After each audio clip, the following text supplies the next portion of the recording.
Hello, and welcome to Final Fantasy XIV. That's the one with the cat in it. Wow. Hopefully everyone is doing alright today. My health is struggling a bit today, and I have an appointment tomorrow, but I think we can do the rest of the Warring Triad. It might end up being a short stream for one reason or another, but either way, should be fine. Hello. 3. Also, immediately before starting the stream, I remembered that a long time ago, it's one of those times when a memory suddenly surfaces. A long time ago, I wrote a World of Warcraft parody of Bohemian Rhapsody, and I just suddenly remembered that fact and like flinched. Anyway.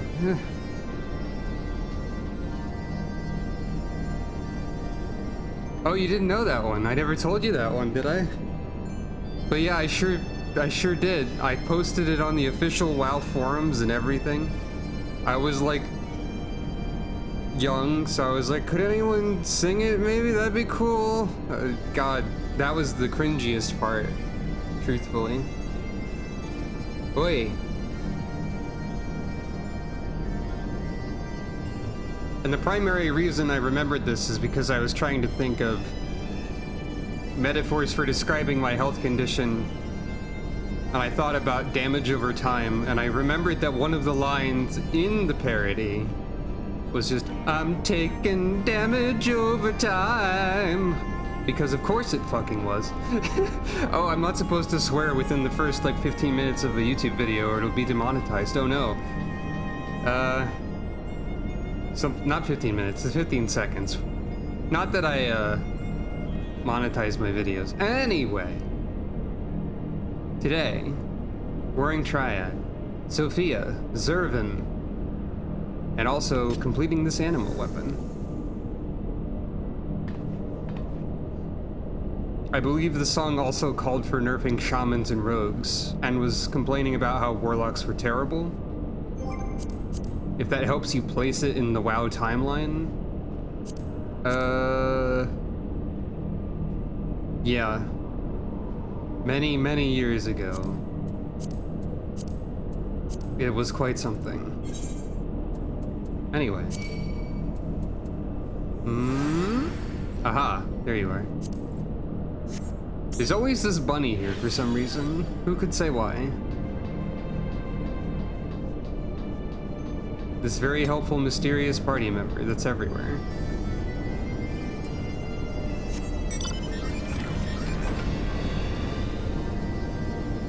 So, last time, I believe we got to the point where I'm basically going to walk over and knock on Sophia's front door and then fight her immediately.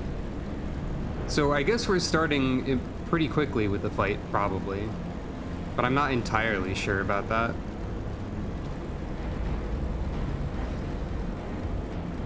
Right, we gotta go way up.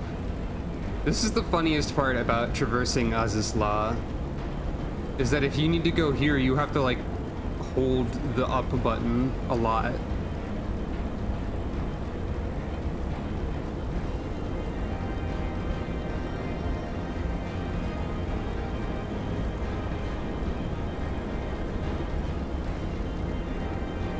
Wow, I did it! Anyway.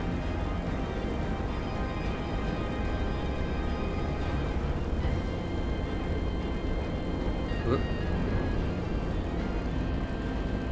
Let's see how this goes. This is not where Sophia is. I have to go over here, apparently.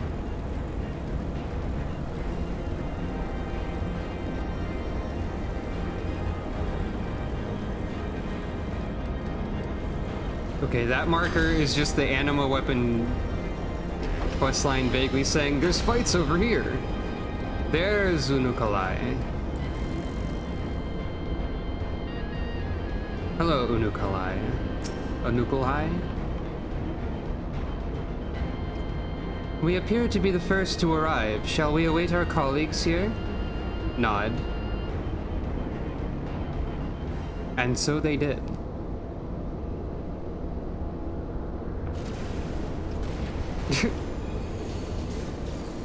Huh? Could the 6th Legion have returned? Sucro's face there just looked annoyed. Sucro, Hunukalai!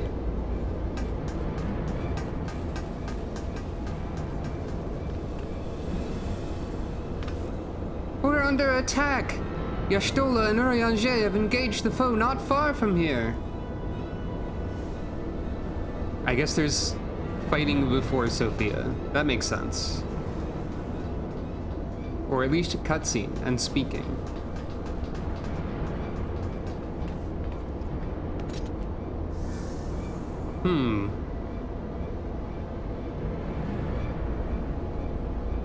Rarely is my shield thus tested. 'Twould seem the Alligans have not been lax in their recruitment. I also forgot Krell had a weapon. I can't see what it is because Urianger's in the way. You think you so? Mayhap your arm merely withered whilst you lay idle. Ah, she has a white mage staff. Gotcha. Still your tongue. We have stalled them long enough.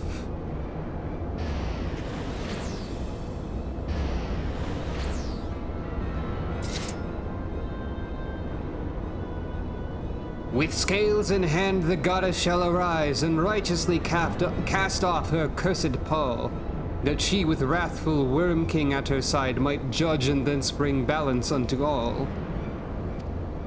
Hear my words in despair, Alligans. Our goddess is awoken. Your civilization has birthed the instruments of its own undoing. Okay, first of all, Alligans dead. Secondly, Bahamut also dead. Thirdly, bye. Never mind the third one. You already left. 'Tis well that you are here, Sucro. I should like to know what our assailants were saying. You understood their words, did you not?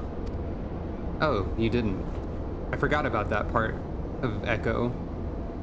I forgot Sucro could also understand languages. Using Echo. 'Twas a Mericidian dialect, if mine ears do not deceive, though one which beareth scant resemblance to any spoken in recent times. As for our antagonist's meaning, I do gladly defer to those blessed with the Echo. The one with the shield seemed to think we were Alligans. He recited what sounded like a verse of prophecy, then claimed that their goddess is awoken. Is that about right, Sucro? Narrow eyes, not even a nod. And might we assume that this deity of theirs is the very icon we've come to topple? Aye, from their tongue, their words, and their attire, 'tis like that our antagonists were Mericidian, thralls to the goddess Sophia and victims of the Alligans' incursions. If, as Kryl claimeth, they thought us agents of Allig, 'tis little wonder that they sought to bring us low. Nod. You suggest that Sophia's servants have been liberated from their containment? Then we have no choice but to accept word of her awakening as truth. Gods help us, the Warring Triad have proven formidable enough when we've roused them with a fraction of their true strength. Should Sophia break free at the peak of her powers, Sucro and her friends won't stand a chance. Nod. Let us be about it then. Sucro, Kryl, Unukalai. The three of you will make directly for Sophia's containment facility. Urianger and I will do what we can to occupy the Icon's thralls. Nod. Many nods.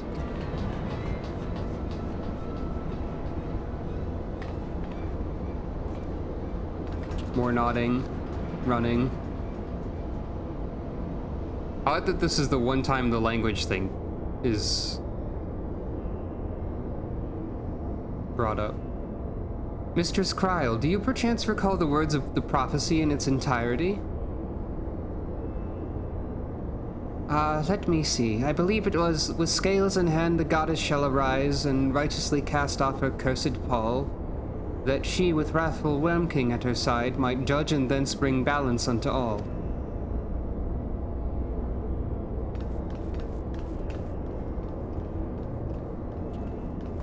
Unless the Worm King is Zervin somehow. I'm not supposed to know the name Zervin, I don't think.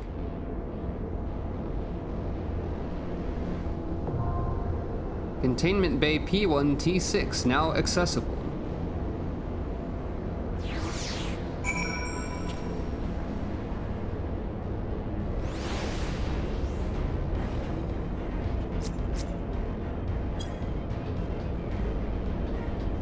Well,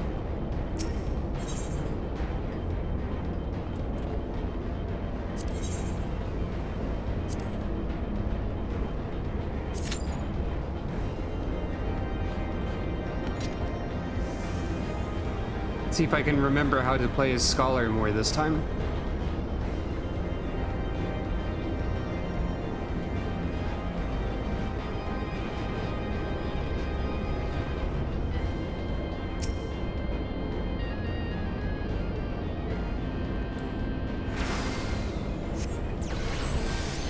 They should let me heal the verification node, but they won't. The cowards.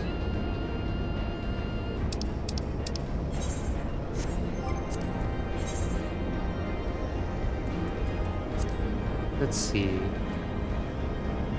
The goddess, as she was simply known, graced the souls of her worshippers with perfect equilibrium, binding their disparate societies in gilded chains of harmony.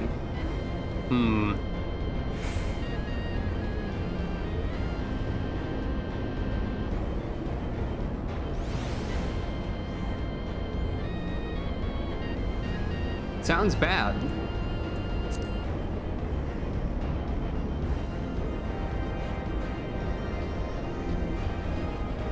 Sounds like bad news.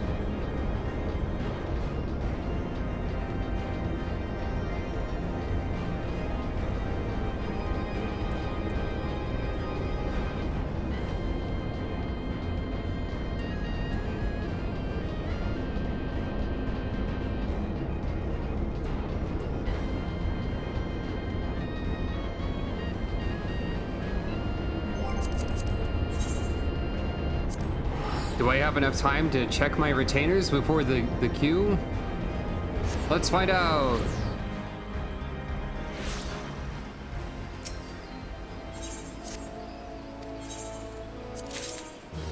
Factory automatic door. Thank you, Ablethvisa, for stealing a door from the near zone. Kagehide, a katana. Thank you for the katana, Kuyimaris. Profuds, thank you for the knives to Hanatos.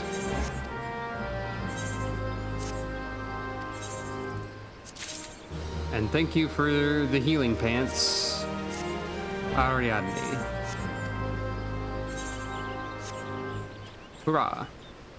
Retainers, looked at. Whoop. There we go.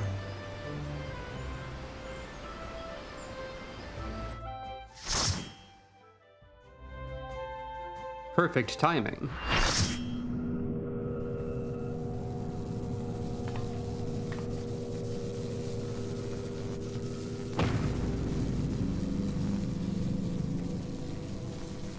I leave the goddess in your capable hands. Just watch out for her worshippers. Glare.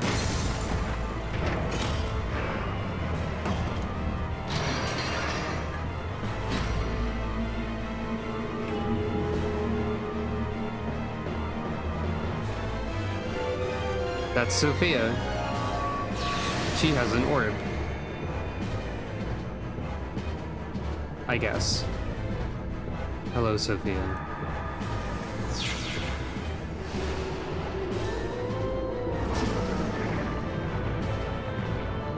There's also a giant face. Why? I don't know. Because that was the design in Final Fantasy VI. You probably have to ask Amano about that. The unenlightened come. You have a voice? I forgot about that.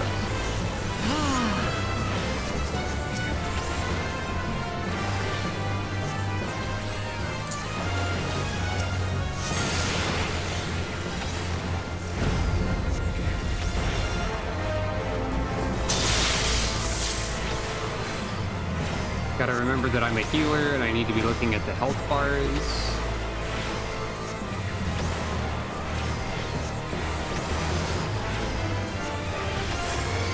Know you the full weight of death. I don't want to know the full weight of that.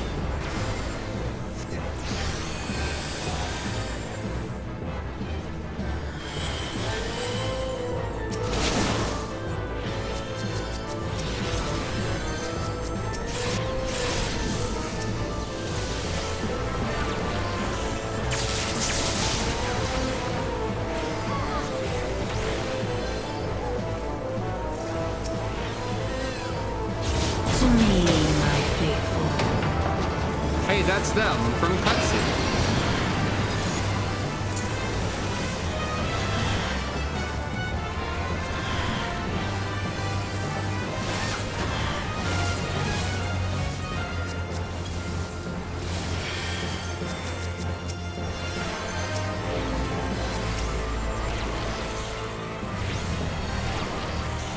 Come forth, scales of revelation.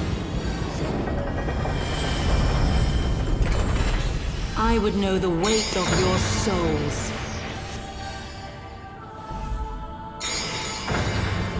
So that's what Surecast is for.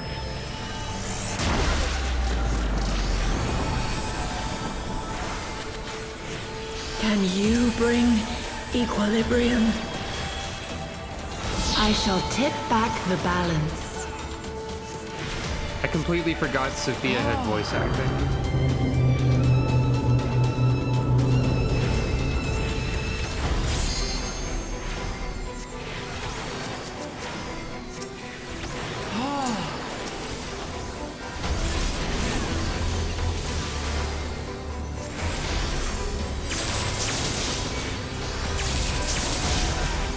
Sin must be balanced with suffering.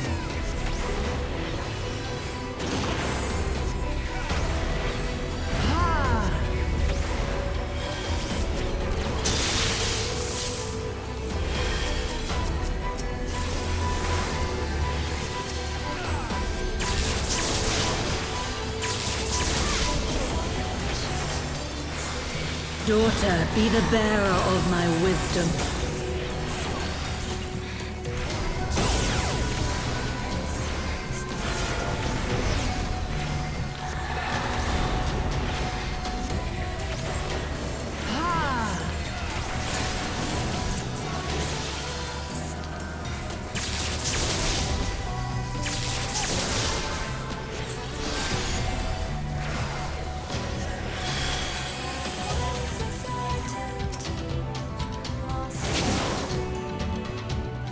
The music's really good for this fight too, by the way. It tells a story of something.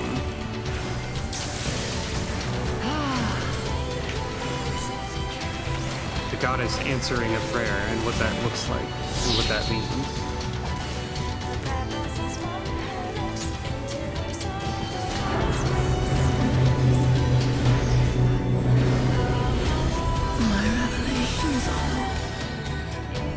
Anyway, Sophia's dead.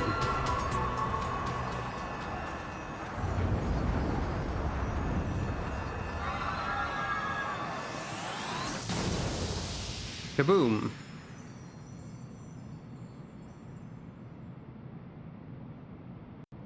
Somehow I don't think I processed that the entire arena is scales. Only one person is left to commend. Congratulations to that person.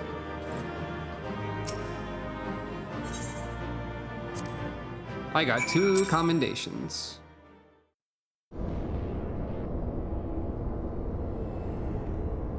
That time I don't feel like I messed anything up, so that's good. The other healer was also very good. I see the goddess is no more. Well done. Once Kryl and Nukolai have rejoined us, we may safely depart. One thing yet puzzles me, however. How did Sophia's servants come to wake from their slumber? I believe we have the answer to that.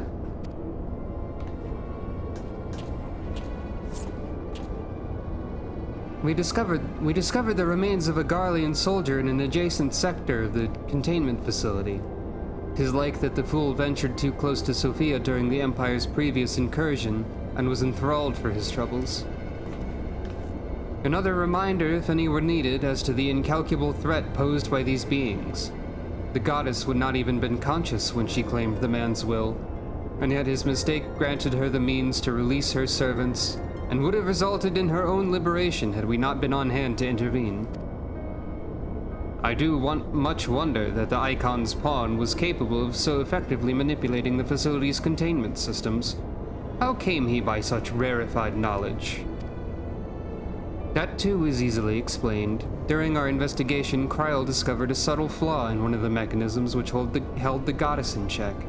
A flaw which had plainly been added intentionally. Upon examining the facility's records of the period, we were able to piece together the story. It was a time towards the end of the Third Astral Era when the peoples of Mericidia faced extinction at the hands of the Allegan Empire.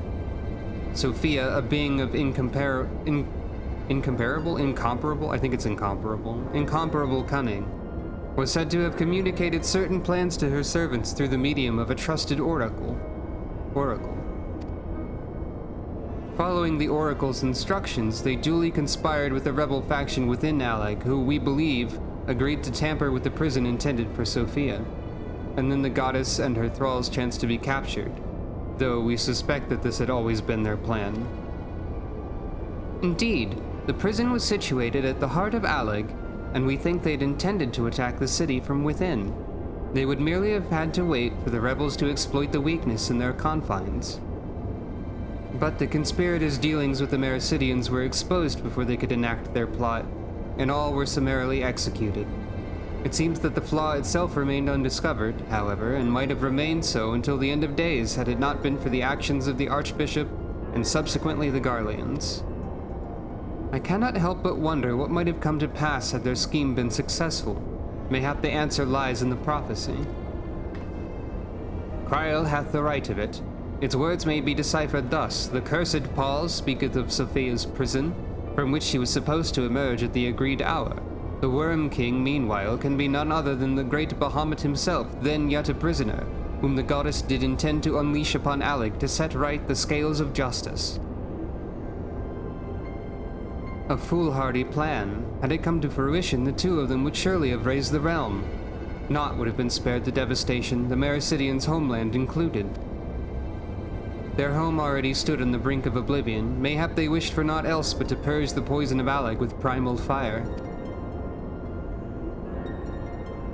Their tale teaches us that even the greatest of man's creations may yet be brought low by a single act of treachery.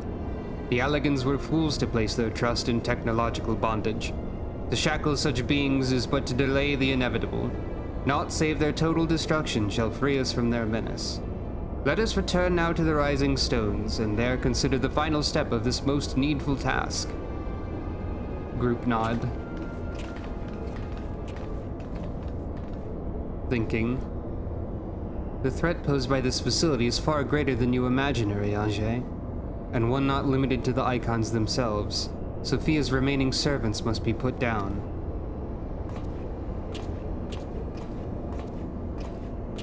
Approach the orb. Warning, deactivating stasis chamber support systems will result in subject termination. Enter identification code to continue.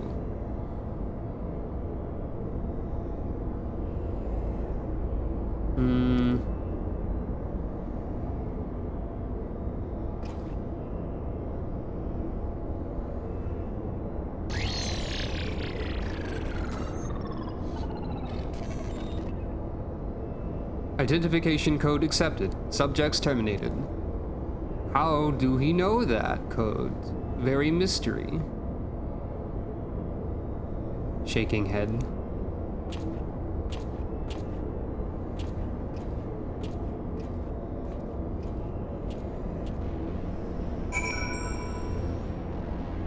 How mysterious.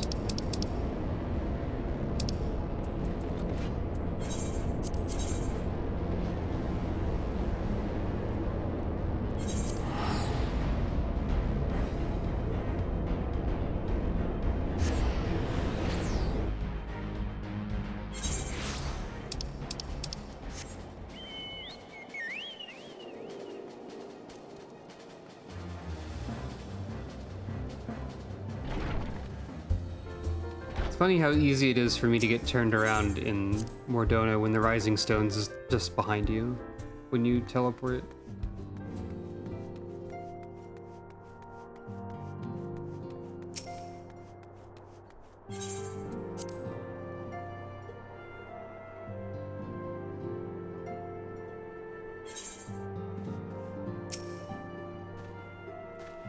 Is Artemis, Warrior of Light? Archanya Stola mentioned that there was a matter she wished to discuss.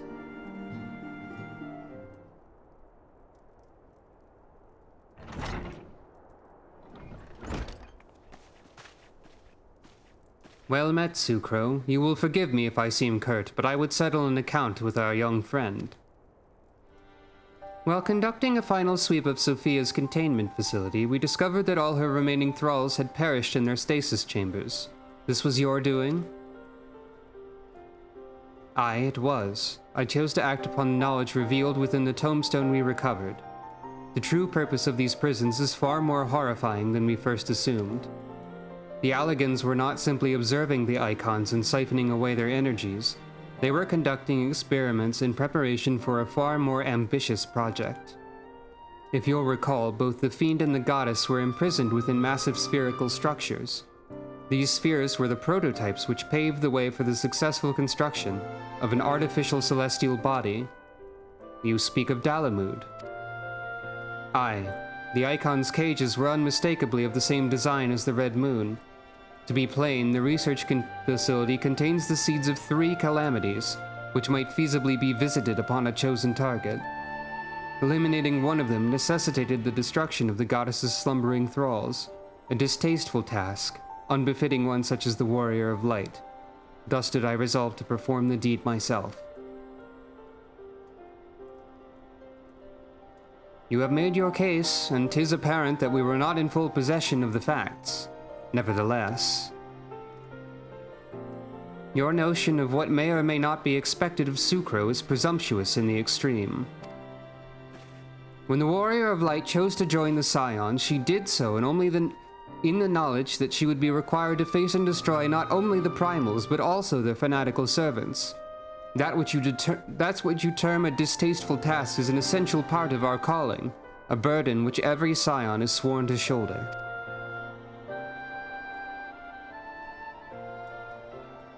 That's true, I have done that. I have destroyed many people.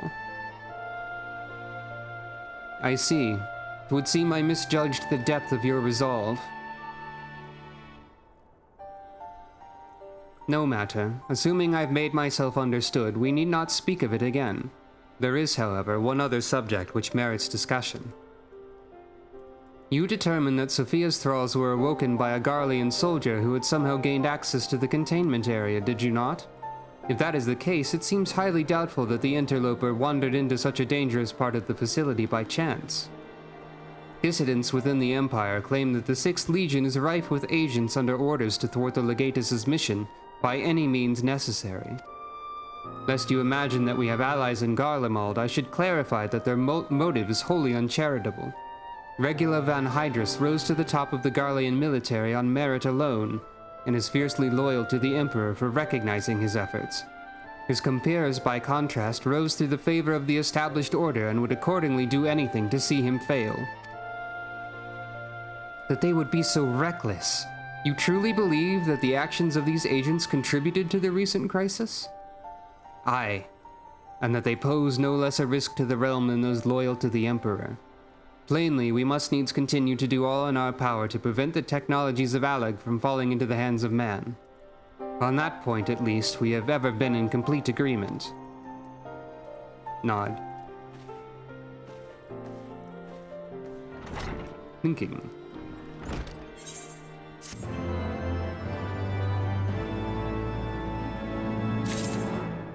And now, I will be right back.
Hello.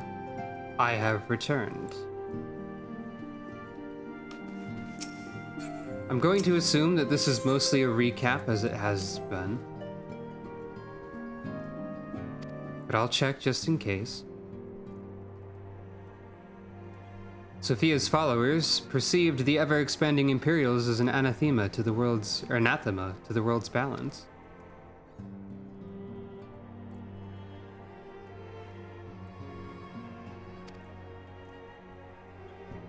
The concept of balance is, however, of great interest to my master. A world must have both light and darkness, and a sudden surge of either will endanger its very existence. Remember this for later. It might be very important.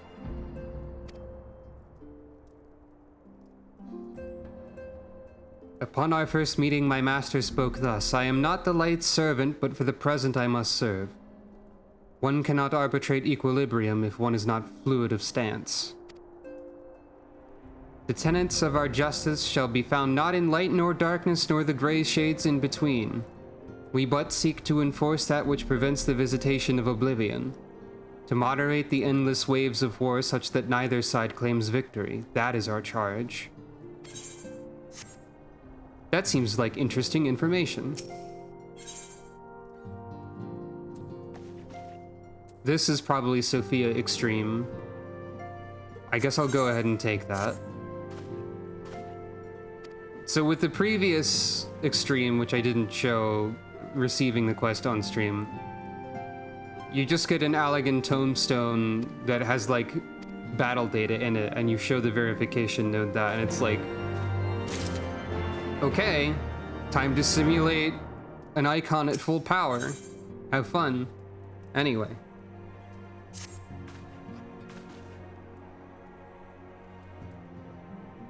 Greetings, Warrior of Light, but one pillar of the Warring Triad remains, Zervan, the icon known as the Demon.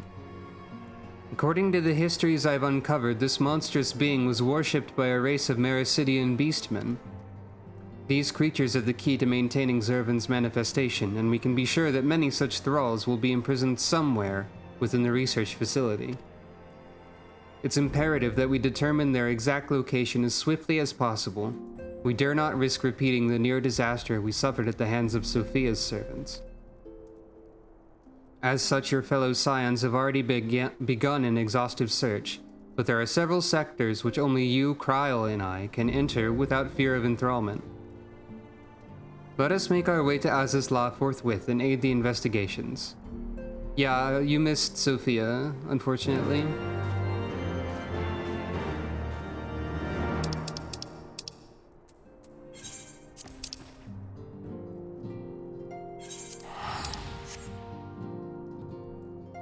But you're in time to see Zervan. Hello! I will say that the main thing I remember about Zervan is that Zervan's theme is disappointing, because Zervan's theme does not have lyrics after the other two do. It's not like bad, it's just not, it doesn't stand out at all. I don't really remember much about Zervan's fight either. Alright, gotta go way up.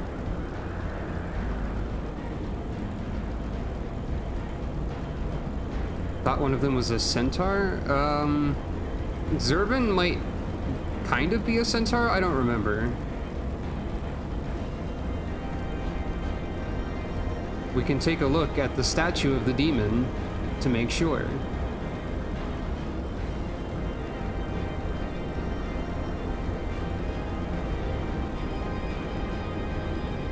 So there's Sophia. There's Sephiroth.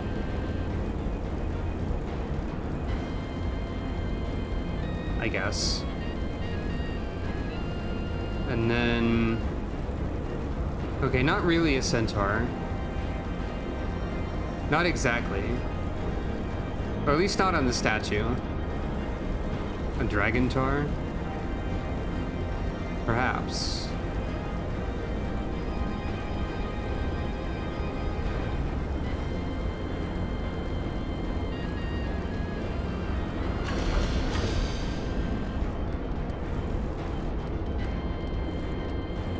hold on.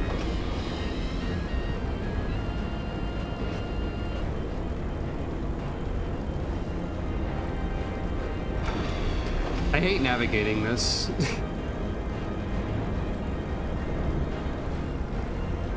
I was just here, but because I'm not being directed well enough, I don't remember how to get to the verification node.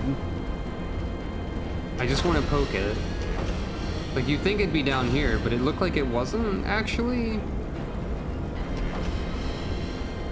Oh wait, no, it is. It's just down the ramp. I didn't realize there was a ramp, even though I literally had just seen it. Anyway. I won't be doing Sophia Extreme, I just want to get this out of the way. Threat level Extreme. Families of unsuccessful applicants will receive twice standard death benefits.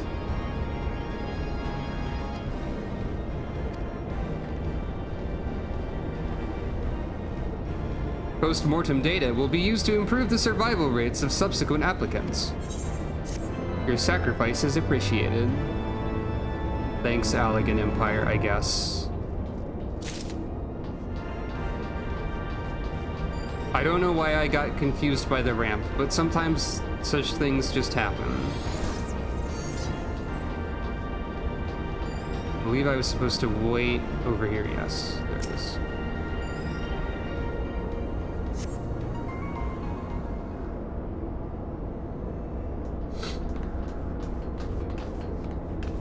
Sucro, it's good that we caught you. The facility's been swarmed by Imperial troops. By their standards, did we judge them soldiers of the 6th? Aye, once more doth regular Van Hydrus stretch forth his hand to seize the forbidden fruits of Alleg. And once more have our meticulous wards been swept aside like so many cobwebs. Your meddlesome wards were destroyed from within by the pulsating energies of an icon. Surprise, I'm over here. Nay, put up your weapons and listen. The followers of Zervan have awakened, and they toil to rouse their master. The demon's worshippers yet slumbered when we confronted Sophia. Could the tampering of her thralls have been more widespread than we thought? They shared a common enemy. 'Tis not unthinkable that they would seek to free all those the Allegans had imprisoned. Yes, yes, the cage doors are open. And whilst you stand here quibbling over who picked the locks, my soldiers are inside the facility, risking their lives and their sanity.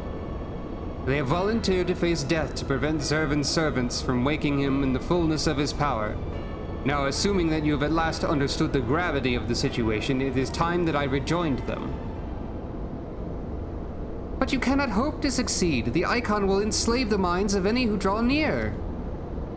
Thus did I seek out those with the power to resist his influence. Aid us, and mayhap my men will not perish in vain.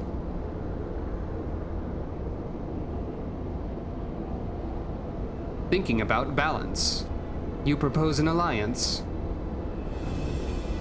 I have delved into the depths of this place and found its technology wanting. These mechanisms have failed to hold their prisoners, and such broken artifacts are unfit to bring before the Emperor. Twice have you bested me in combat. Will you now lend me that strength and stand against our mutual foe? 'Twas in opposing your reckless schemes that Izel was lost to us. You expect us to simply forgive and forget all that's come before? I expect you to put aside your emotions and use your better judgment. But of course, I am dealing with savages. I will not stand here and justify the death of the Ice Maiden. We pursued our ideals and you pursued yours. Such was the result. And mayhap you might consider another point. In these endless clashes, we have all lost comrades dear to us. Yet I choose to put aside past grievances and beg your champion's aid to appeal to your reason. Thou art willing to build a bridge of common purpose upon such tremulous foundations? Nod. I too am hesitant to accept this arrangement, Archon Yashtola. But the offer has been made to the Warrior of Light, and 'tis her involvement which shall ultimately sway its outcome. I shall abide by Sucro's decision. Nod. Zervan's gotta be stopped, y'all. I mean, like, come on. Did you break the text? I didn't see it. Oh, it is a little bit broken. I don't know why. It's fine enough. Then for better or worse, we shall fight at your side. Mistress Kryl and I are also resistant to primal influences. We shall aid you where we can. I don't know why the shadows do that sometimes, but the shadows still make the text easier to read even when they're misaligned, so it's not really that much of an issue, I think. Nod. Then let us be on our way.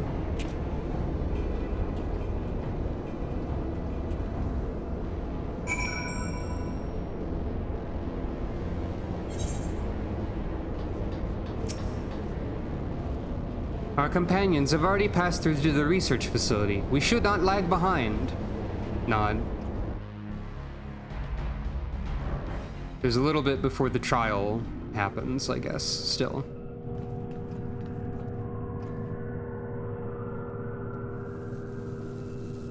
That's Zervan. The demon stirs.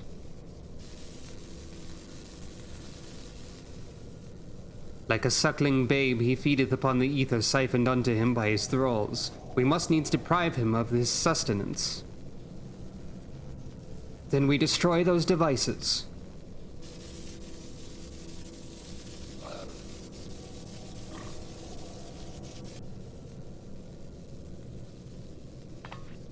Hold, witness your soldiers.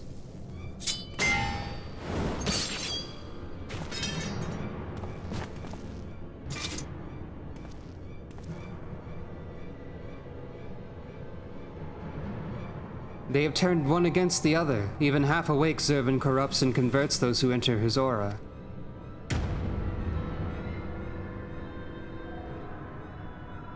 Three of us then. Sukro, Unukalai.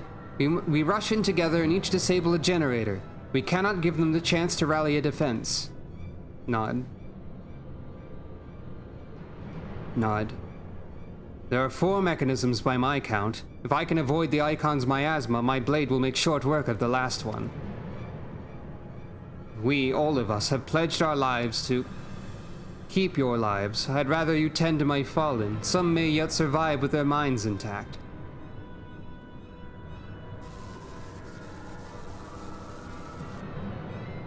Nod.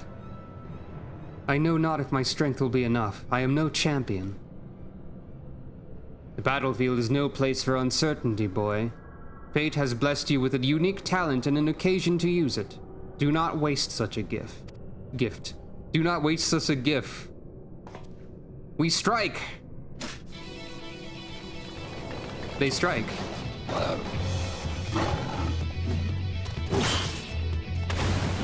Exploded. Why did they explode? Or was that the device exploding? I guess. Sukro did this.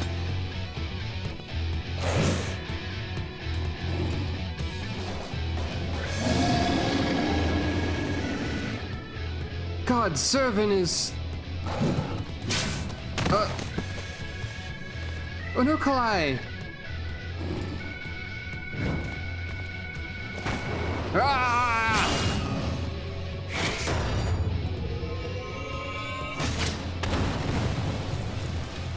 My sword is also a gun. Oh.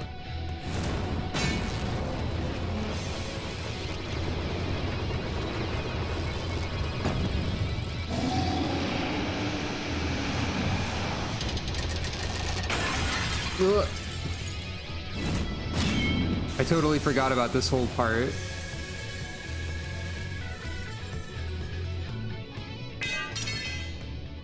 Reggie, no. You were kind of okay.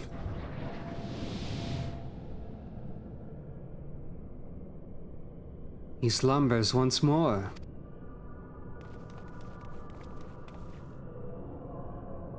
You saved me. Why?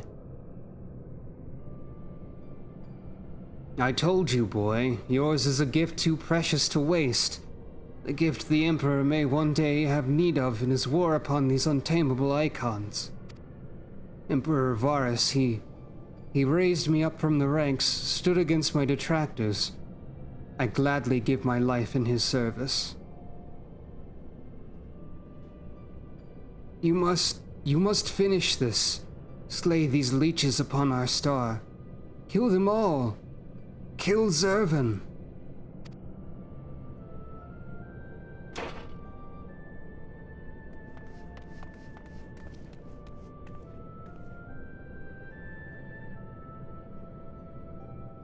We must needs withdraw and prepare our assault. At the cost of his very life, the Legatus has prized open for us a window of opportunity.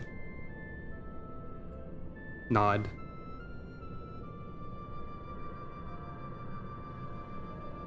Thank you, Reggie, I guess.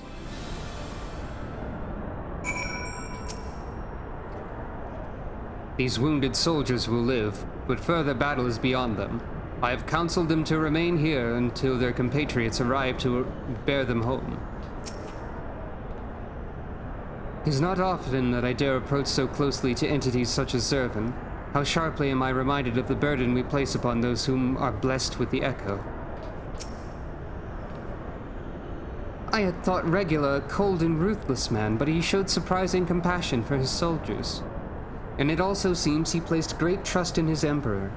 If Regula could be convinced that the technology for containing primals is fatally flawed, then mayhap Varus can be convinced as well.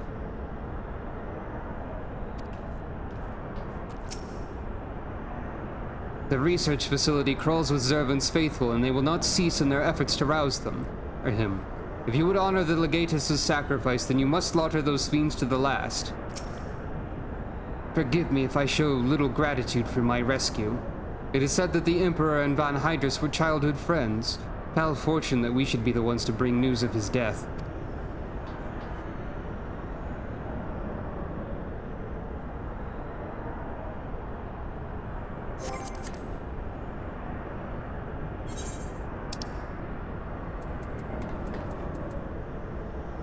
Type/respect to pay respects.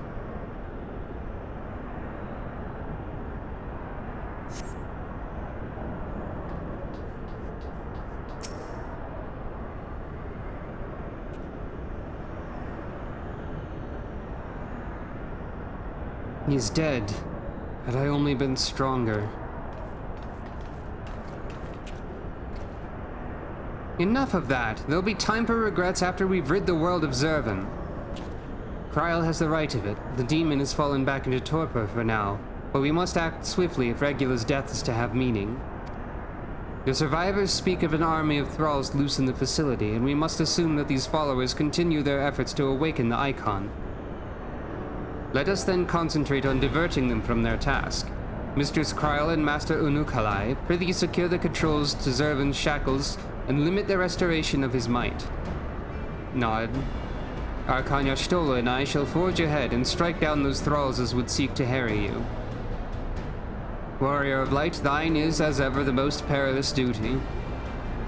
Gather to thee thy trusted companions and extinguish from this realm the fires of the demon himself. Nod. Also the ice, I think, but like, mostly the fires.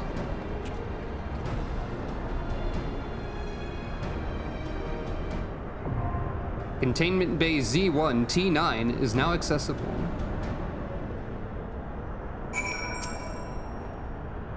The Legatus spoke truly. The thick of battle is no place to question oneself, and I will accept any forthcoming duty with certitude or not at all. The last pillar of the Warring Triad is set to fall. Let's see this to the end, Sucro.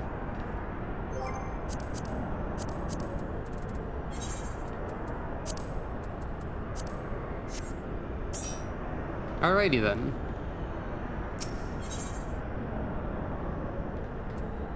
Oh, the Singularity Reactor is here, I guess. That makes sense. I didn't realize this was the same screen as, like, where you go to fight the Pope. That makes sense, though.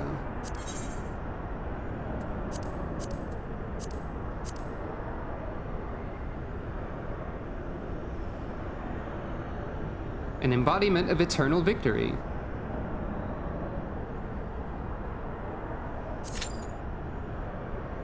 I don't know if there's a way to get back into these zones. I think for some of them there might be, but not all of them. I think I saw that you were a gunbreaker this time. Oh, I sold a roof at some point as well.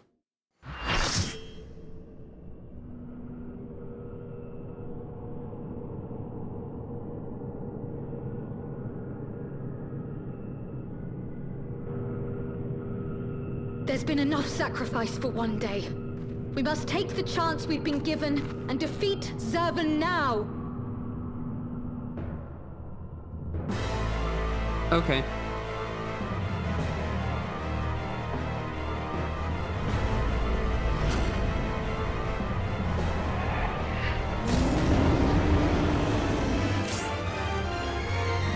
Zurvan is mad.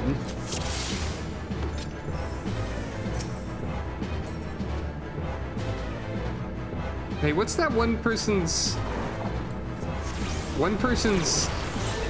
adventure portrait? Was like them very small in the corner.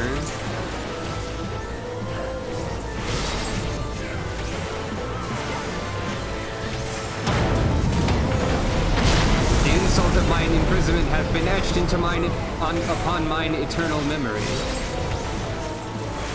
I am come to mete out justice, to bestow the blessings of victory unending. I am Zurvan. Hello, Zurvan.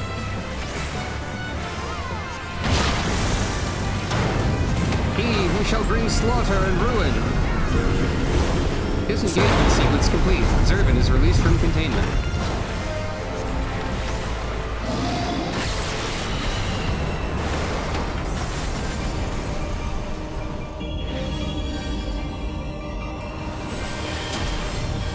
Good and evil, the war eternal. Oh, you have a voice as well. The fires of anger roar and howl.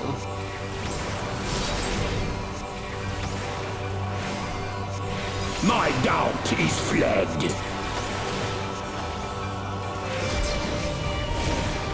This song, not only does the song not have lyrics, but it constantly feels like it's about to.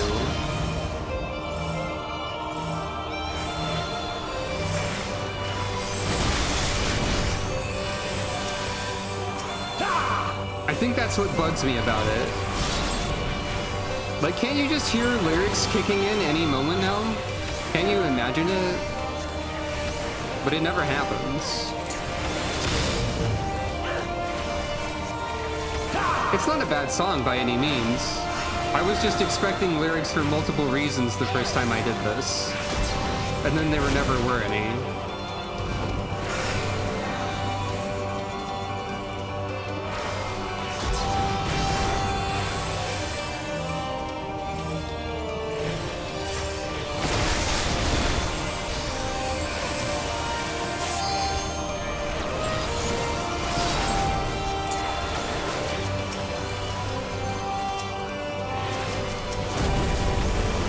By sorrow's chill doth all become ice.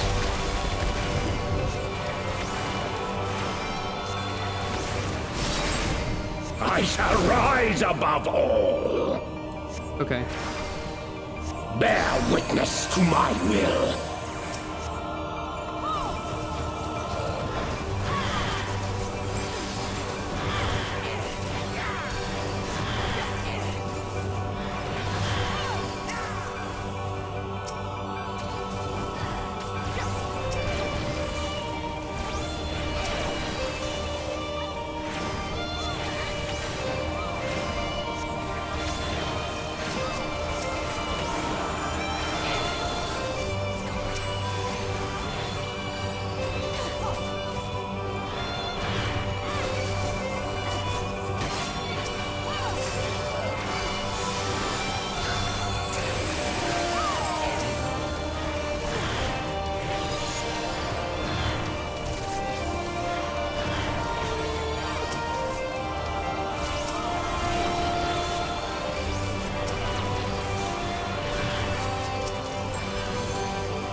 Frozen in time, mine armor of flame, until eternity's end, my righteous reign.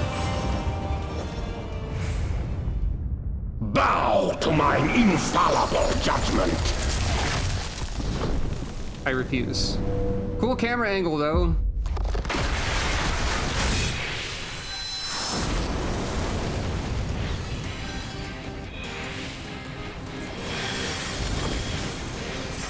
What manner of mortals withstand such punishment? By battle then shall your fate be decided. Suffer in endless Graven in torment. flesh, the brand is awoken. Suffer in endless torment. I'm marked with fire. That's probably important. Trying a little too hard? I feel like that is in the spirit of Zervin, probably.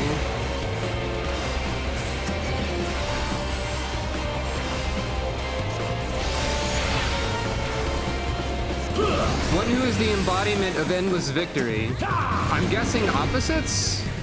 Is that wrong? It might have been wrong. I can't tell. One who is the embodiment of endless victory would be the exact kind of person to try too hard. Oh, it's not opposites. To be fair, it is opposites a lot of the time.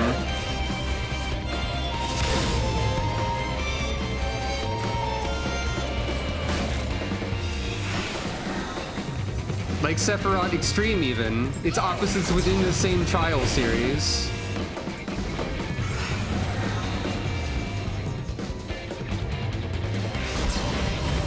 Some are cursing Yoshi P in the party chat a little bit. He's a trickster, they say. That's true. There's no way to tell other than dying is a theme of game design that happens in this game occasionally, I believe. Mostly in, like, Savage, probably. And earlier on in the series.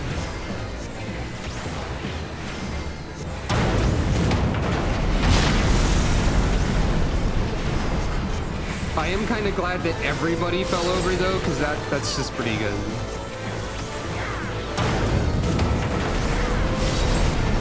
Hey Zervin, did you know? Hey Zervin, I'm a cat. Did you know? While we're introducing each other to ourselves, or that's not what I'm doing. While we're introducing ourselves to each other, that's better. Introducing each other to ourselves is a really weird sentence that I said by accident.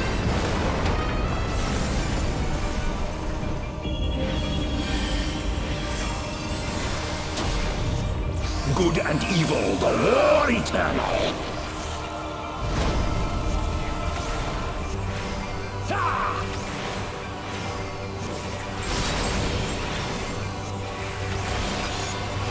My doubt is fled. Should have put that on Zervin and not on a tank.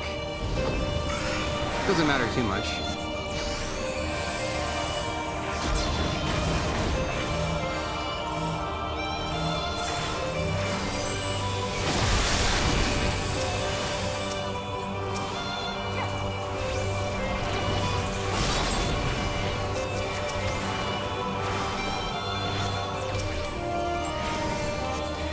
Oh, wave cannon. Don't be in front of that.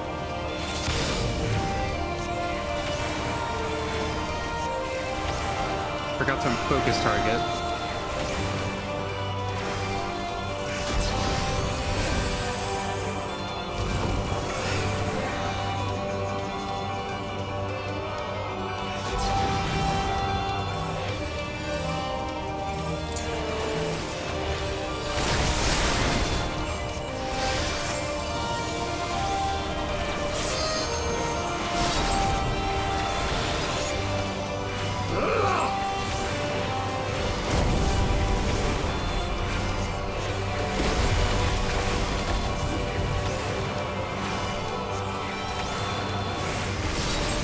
I shall rise above all. Bear witness to my will.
Haha, I think my shield Bow to happened my before this. infallible judgment.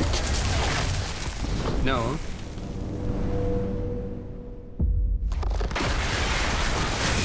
Also, I don't think I processed last time how that covers up most of the HUD.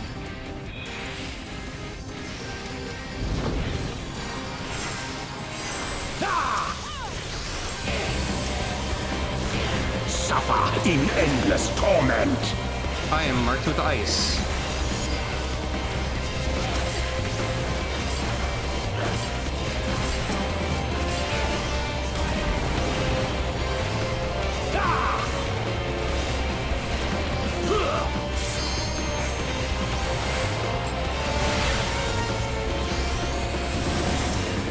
I will stand on the same, which is ice.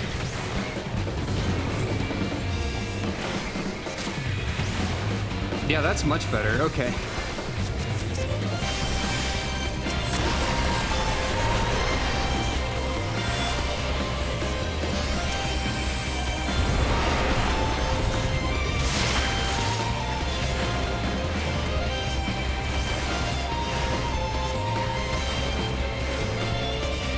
Wave cannon.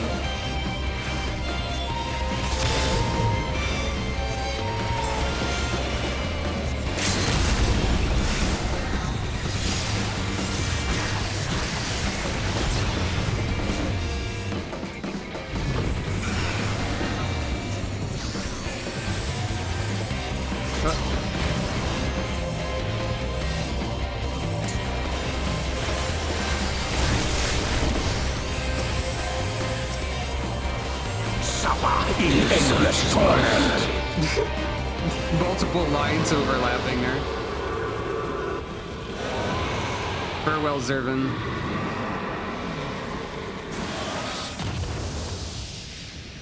You deserving it. Heh, heh, heh. Heh. Heh. Anyway.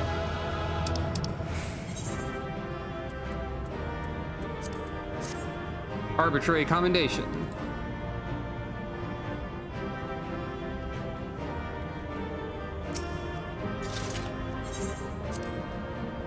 I got 2 commendations again. Pretty good. For a group of 8. With 2 healers and 2 tanks to get 2 commendations.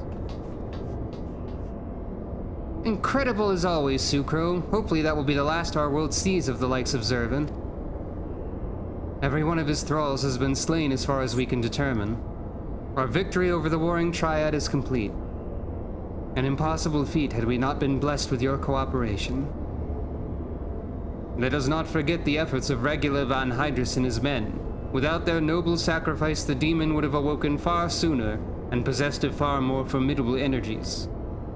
The bodies of the fallen now accompany the survivors on the return journey to Garlemald. It is known that the Imperials recognize no god, yet they would honor the dead in their own fashion. And when next we meet, our fleeting alliance will surely be forgotten. It was an interesting exchange nonetheless. They spoke of their present ruler as a man who values self-sufficiency. Varus befriended Regula in their youth, it seems, and was highly impressed by his martial prowess. It is common knowledge that Regula's rise to legatus was in great part advocated by the Emperor himself. Regula freely admitted his shortcomings when it came to politics, and it was Varus's unconditional support that served to win his undying fealty. One does not expect such tales of comradeship to lurk beneath the Empire's iron exterior. Contrary to all expectations, the man died a hero. Witnessing the way you all leapt into danger without hesitation, it would seem I'm surrounded by heroes. And yet my own actions were aught but heroic. I have not the qualities nor the character to stand at the Warrior of Light's side. What a curious thing to say. Are you truly concerned that you do not measure up to some arbitrary requirement? If you knew of the path I walked to reach this place, then you would understand why I doubt myself, so return with me to the Rising Stones and I shall tell you of it. Nod. Uncle?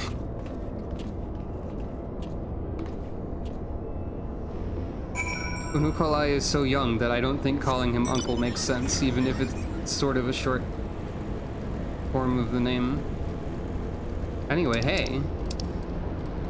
Who wants to complete an anima weapon?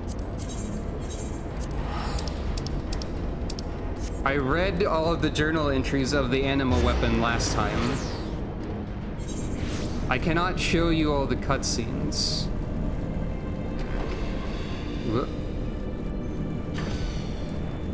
However, I can show you the final cutscenes.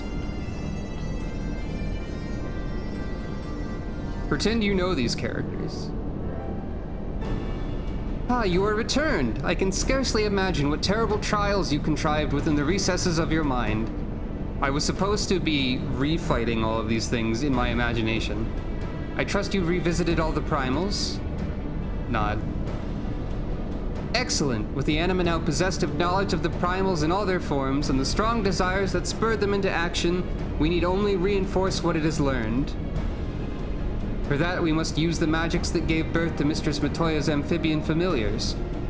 Though they began as ordinary frogs, she transformed them into what we know as Porogo by means of an enchantment that served to awaken knowledge previously imparted to them.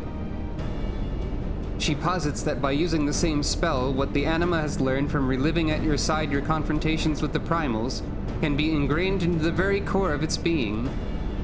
The spell requires a few unorthodox ingredients, however. I can procure them all myself, save for one, which I already have. A form of enchanted ink used in days of yore, whose recipe has been lost to time, or so it's generally believed.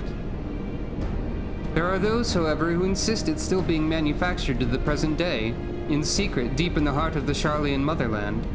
Would that I were acquainted with a merchant who trades in exotic goods, or perhaps there's another way.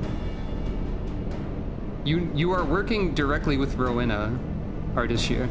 I have not the faintest idea of where to begin, but an adventurer as well traveled as yourself might fare better. Do you think it possible you could procure this ink? I already have it. I've got 2 of it. Nod. A single bottle will more than suffice. As for the remaining ingredients, worry not.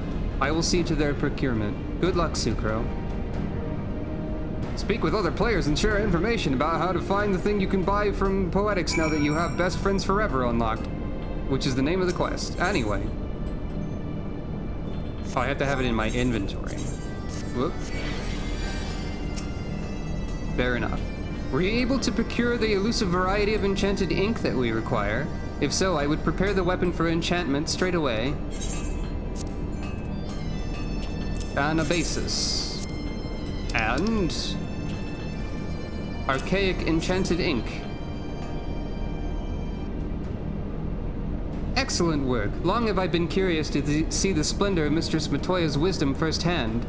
With all the reagents now accounted for, my curiosity will at last be sated. Let us begin.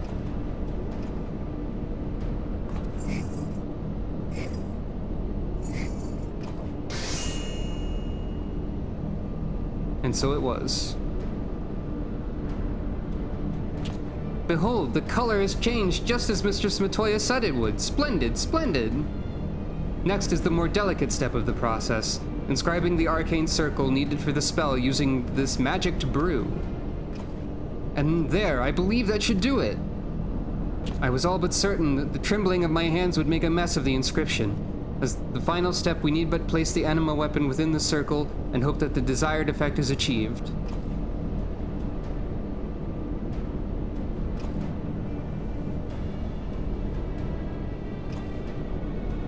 The spell is ready, but its magics must be invoked by your hand, Sucro. In doing so, you will shape the anima's sense of self and purpose in the world. Now close your eyes, envision the path your anima will take, and allow your ether to flow into the arcane circle. Nod.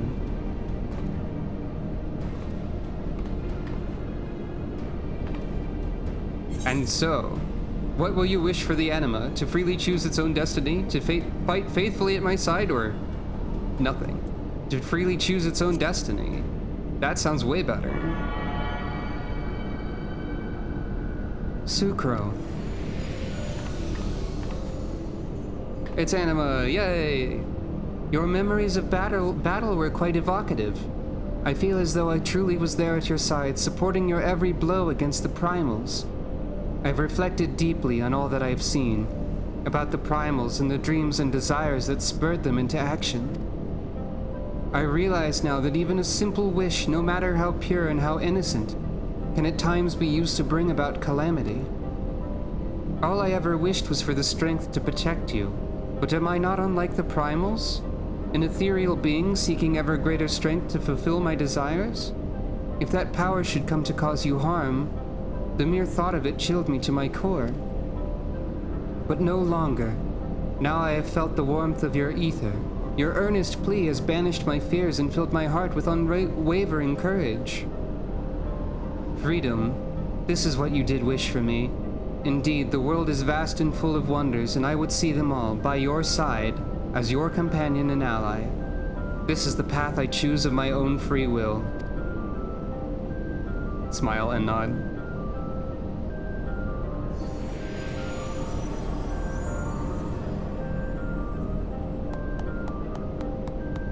Congratulations! I really like the anima questline. Oi, the anima weapons lit up something fierce! I reckon it's gained more than a new sense of self, if you get my meaning. Could it truly be? What are you waiting for, Sucro? Take the anima weapon in hand. It's differently colored now. My word, have you ever seen anything so exquisite? This, my friend, is the power of your wish made manifest, a form befitting the anima's newfound resolve. And I dare say it deserves a name to match its resplendence. I hereby dub you Copy of Anabasis Lux.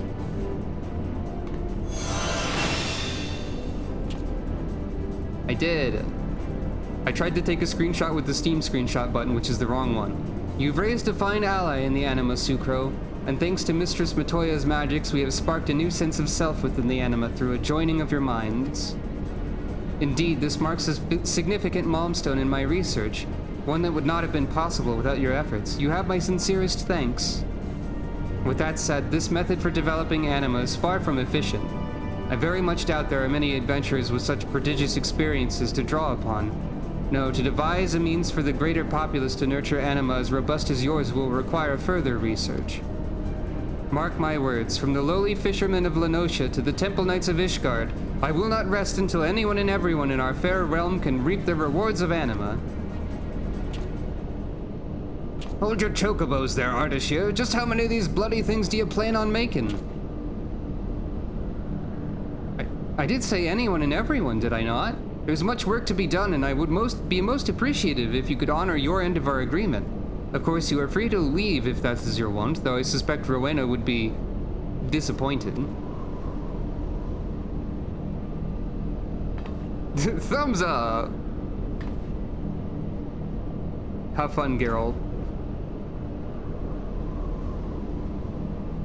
You no good stinking sack of... You're lucky me selling kettles ain't as gainful as it used to be.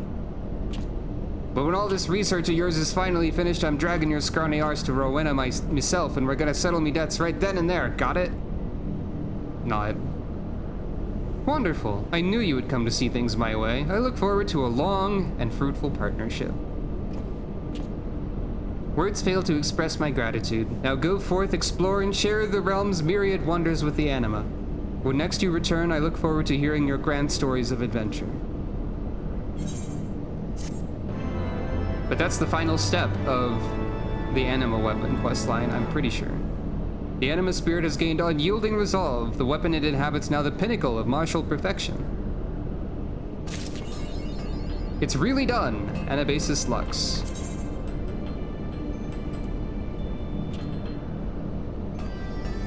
Oh, I also completed the Reaper questline at some point.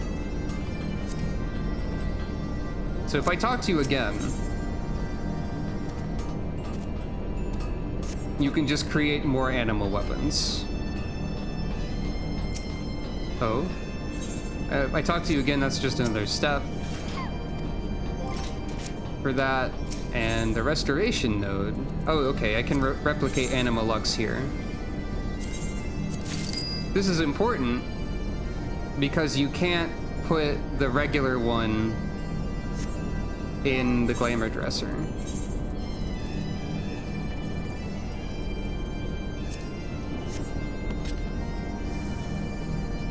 It's even glowier. And yellower. You can dye this? To grow.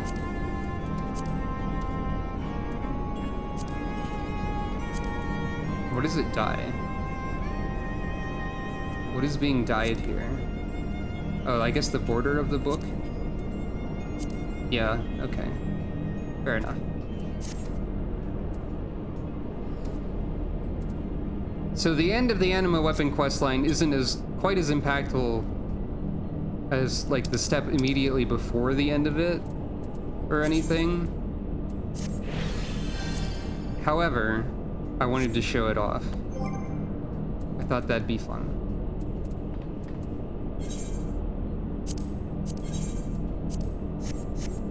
And now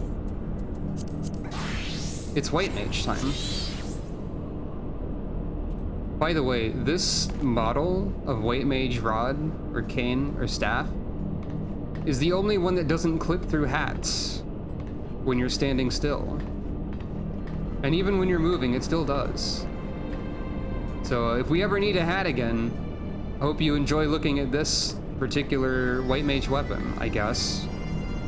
I don't know what the symbol on it is.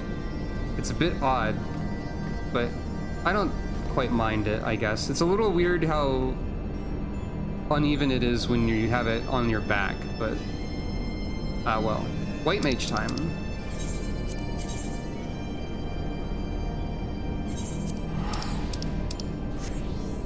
Seems like this might be a very short stream. So instead of that, I might find some other stuff to do, because I don't want it to be an hour and a half. That's short even for what I was considering as short. So the stream's not over yet. I'll figure something out.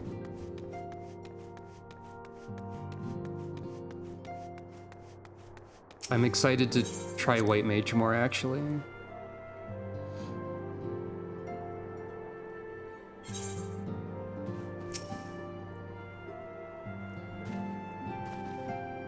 With your victory over Zervan, the Warring Triad is finally defeated.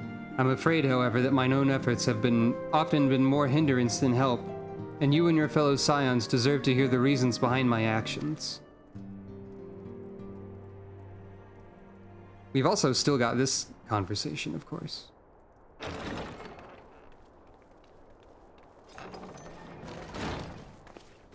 There are currently like 3 people in the room with White Mage battle stance / weaponry. I promise to tell you of my journey, of who I am, of where I'm from. The truth is, I am not of this world. I was born of a different star, a child whose power of the echo was too feeble to save his dying world. Here's my face, a child who, unlike you, never became a warrior of light. When all I knew stood on the brink of destruction, I was yet half grown. Had I been born but a handful of years earlier, history may have written a different tale. The seeds of other heroes that had yet to fully sprout may not have withered and perished. The star I failed to save is known to you now as the Void. Surprise! This might be important. I don't think we know it's the 13th yet, but yes, that is also called the 13th. Though Sucro knew not that I spoke of my homeland, I've explained to her before the cause of its ruin. A magic was devised to contain a defeated primal's might within a stone known as Auracite, and the energies which bled from this imperfect vessel gradually corrupted the champions who wielded it.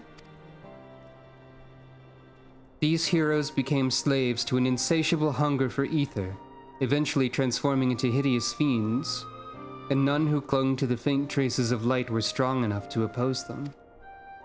The demons next turned upon each other in a war which drained the land's ether in even greater amounts, until one day the star was suddenly swallowed in a flood of darkness, an entire world unmade in an instant.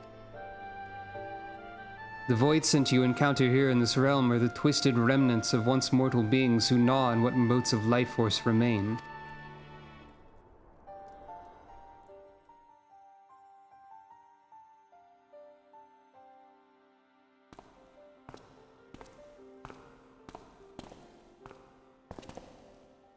And as I lay dying, beaten and broken in my failed last stand, 'twas my present master who found my tormented spirit and bore me away to the rift betwixt worlds.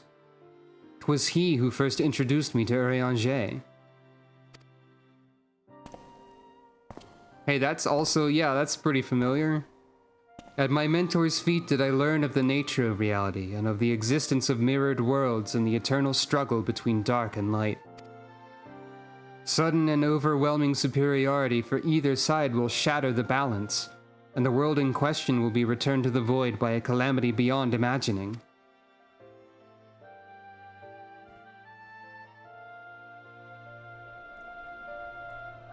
As the self-appointed custodian of this balance, my master warned me that the source, the first of all worlds, slips perilously close to oblivion. In what spirit did this master proffer such a warning? A benevolent gesture or a veiled threat? To these questions and more do I mean to coax forth answers. Yet no matter his intention, that Heidelin doth teeter on a knife's edge is an undeniable truth. Knowing this, what choice was given you to make? I chose to join my master and act as his instrument on this star. The tragedy that befell my home cannot be repeated. I will see this world saved. And yet I hesitated at the most crucial of moments. What right have I to stand alongside a true warrior of light?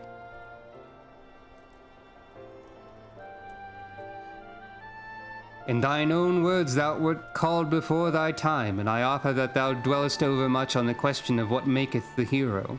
The search for the answer leaveth thee paralyzed by doubt.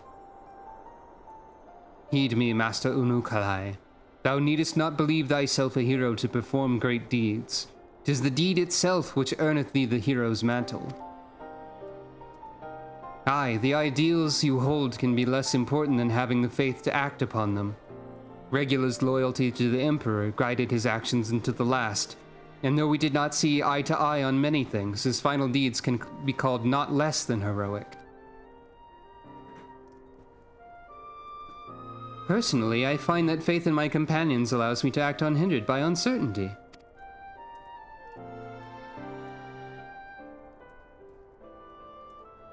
I know that should I ever falter, Sucro and the others will be there to support me or steer me back onto the right path if needed. Nod. I see. In the days leading up to my world's destruction, I was entirely alone. I never knew what it was to have such comrades. I cannot imagine the loneliness you must have felt. But look around you now, Unukalai. You're not alone anymore.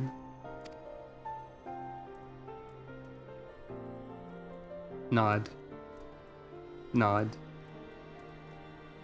Nod. Nod. Aw. Welcome to the Scions of the Seventh Dawn.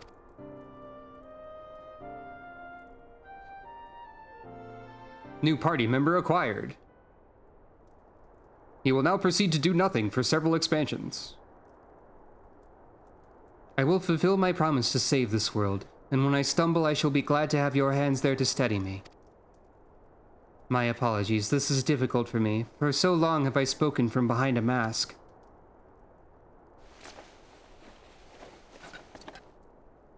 We should all feel comfortable speaking without such concealments. I should hope you appreciate the irony of that statement, Urianger.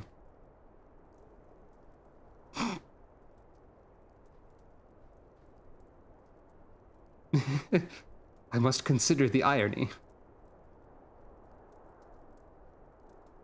Group nod. wave. Nod.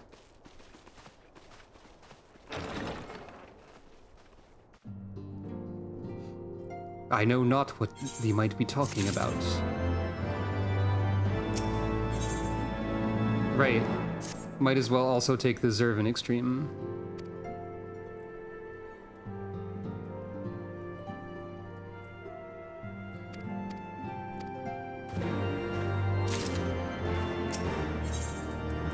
And see if there's any more information in here.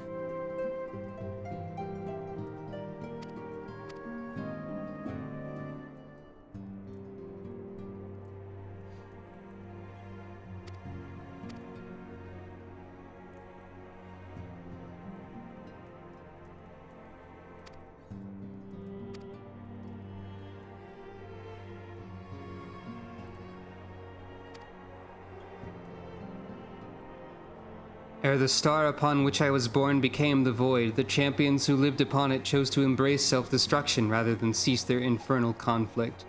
They became lost within their own ambitions, strangling the life from one another even as the flood of darkness swallowed them whole. Here on Hydaelyn, the power of light is not so feeble. This world will survive while the balance holds, but we must also take care that the scales do not swing too far in light's favor. As we fight on the side of light, we must trust that our companions will steer us away from the lure of extremity, and help guide us along the narrow path to salvation. It is the actions of men such as Regula van Hydrus that give me hope that the future of the star is not beyond redemption.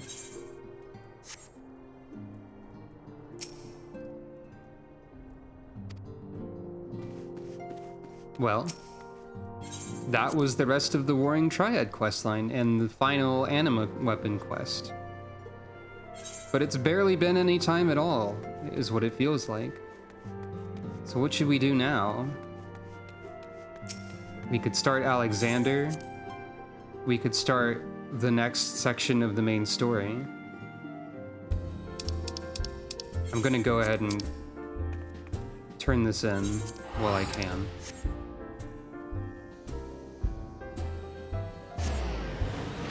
I know not what we should do next. I welcome opinions. Time for some Alexander, you say. Perhaps so, perhaps so. I don't quite remember where the start of the Alexander questline is. Oh wait, no, it's in Idleshire. Of course, that would make sense. I think Slowfix is the quest giver.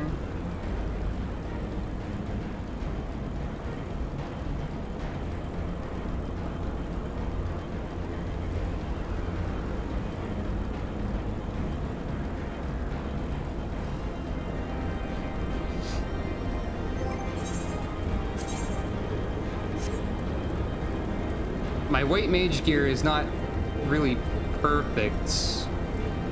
Most of it's 255, some of it is 235. That's probably more than fine, though.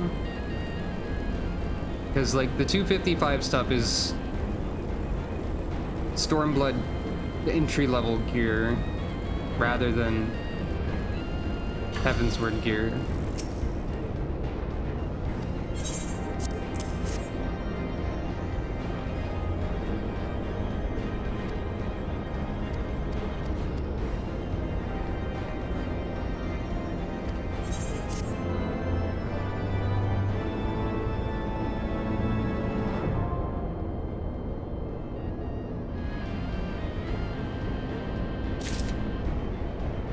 Well, alright then.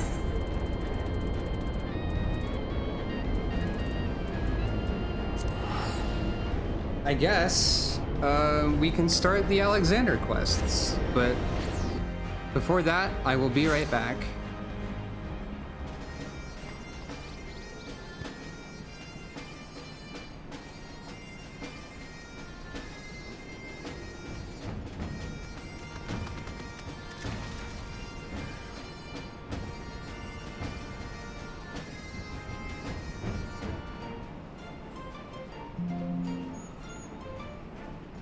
Computer sound. Still going to be right back, though.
Okay, hello. I have returned. Here we are in Idleshire. It's time for Idleshire. It's where we are at.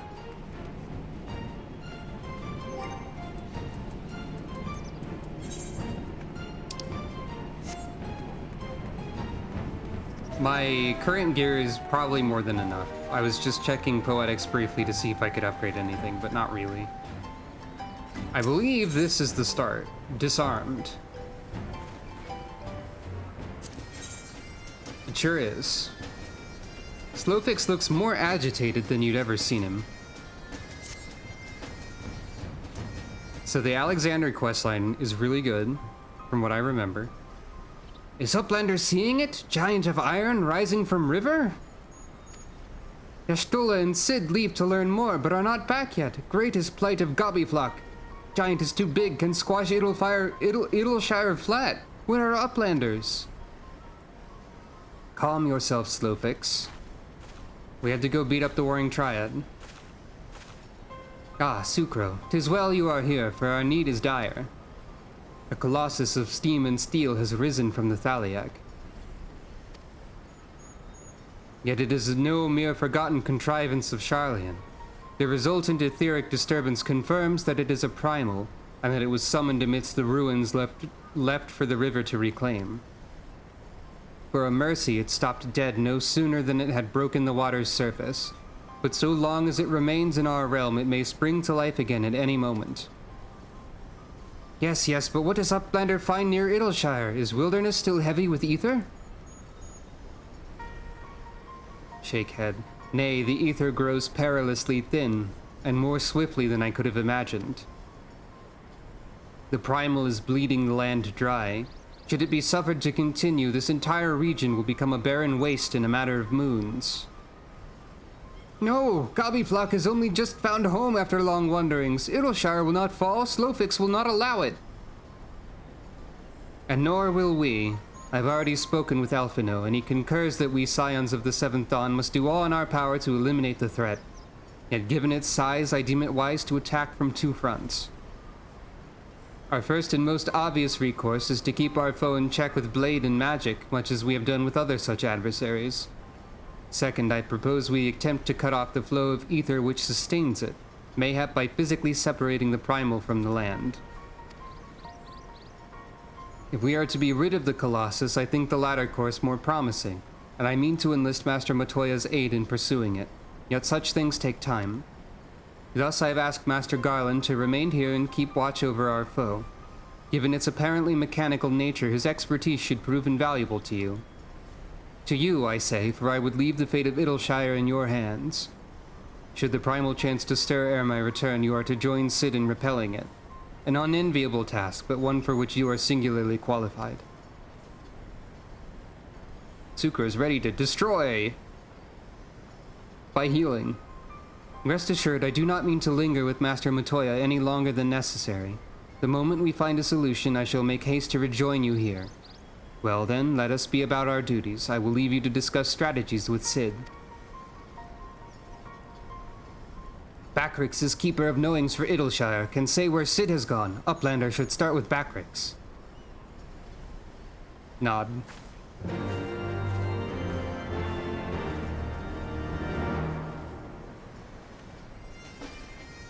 That seems fair.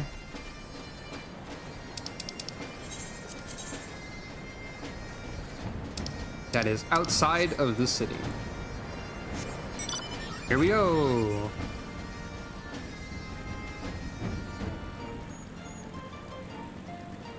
Time for Sucro adventure. Adventure.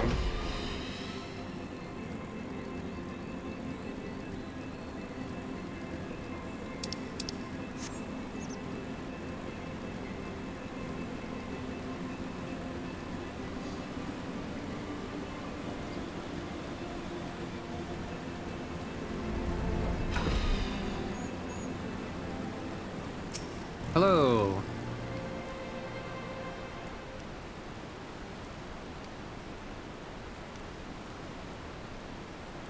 Backrix is keeper of knowings and data.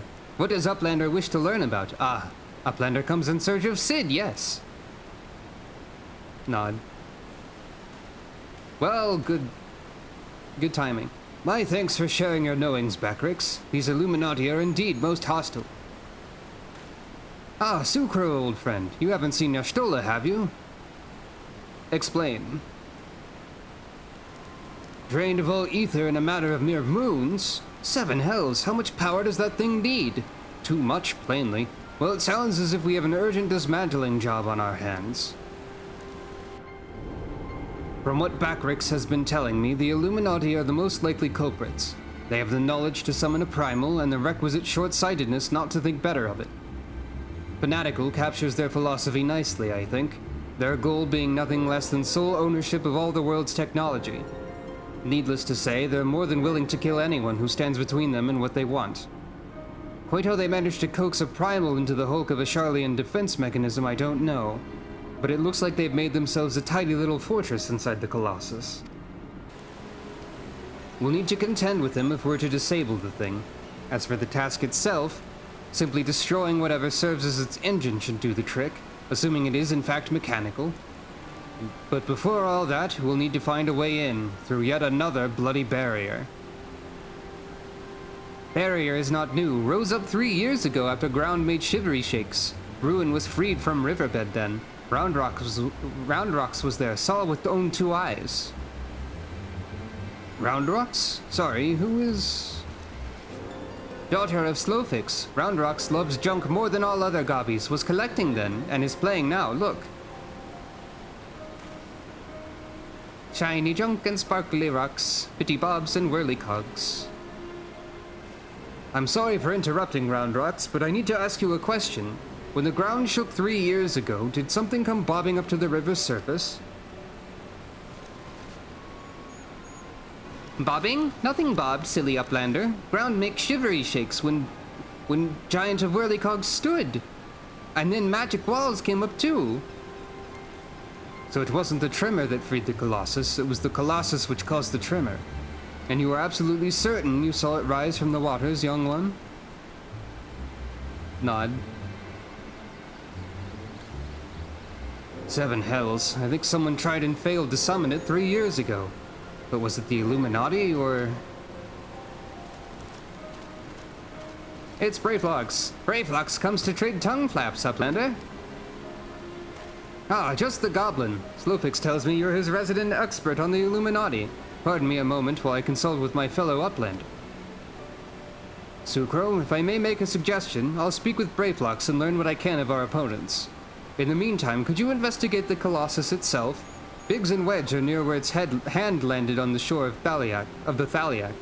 Join them and see if you can't find a way inside the machine. Oh, and good luck with that barrier. Nod.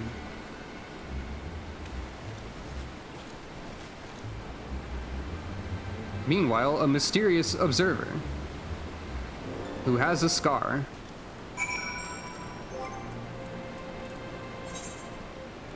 Just checking to make sure my portrait is in order. My white mage portrait isn't anything super interesting or special, but it's alright.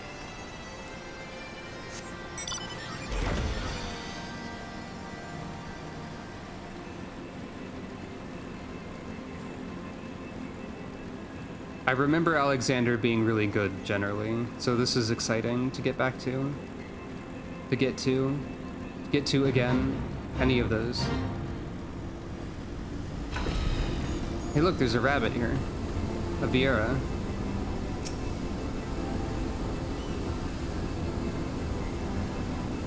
Dee-da, dee-da, dee-dee, dee-da, dee-dee, dee-da. What in blazes? Giant of Metal is holding fast to land, and Slowfix is telling Red Bricks to keep eyes on Big Hand.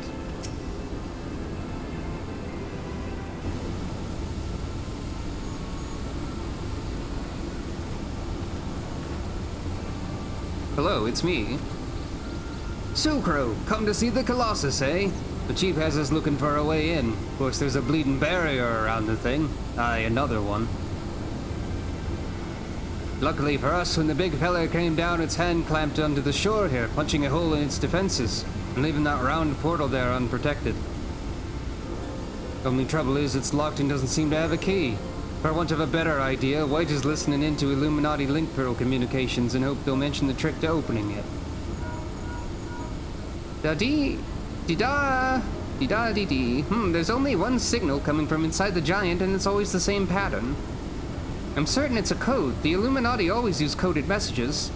From what I hear, they developed a special kind of crystal specifically for transmuting link pearl waveforms. If we could get our hands on one, the Chief's decoding machine here should theoretically be able to use it to untangle the meaning. Quite where we'd find such a crystal is another matter. Does Uplander know Round Rocks? She makes great collection of junk and things. Maybe is keeping Crystal at shortstop. Wouldn't that just be a stroke of luck? And it just so happens I've been working on a means of identifying the crystal in question. Here, Sucro, take this 3G7001B. Sprinkle that powder over this so-called collection and look for anything that glimmers. It should contain the material we need. You may have to borrow one of Round Rock's treasures, but I'm sure she won't mind if you tell her it's for a good cause. Back over there. Let's go. Sucro adventure, back and forth on a motorcycle.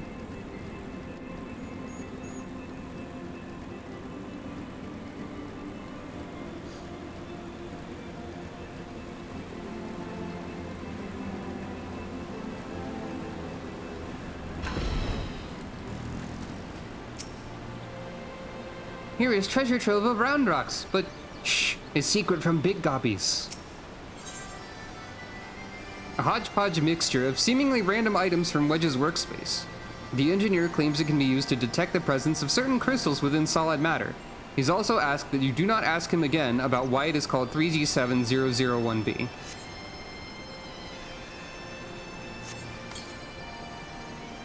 A faintly glimmering stone.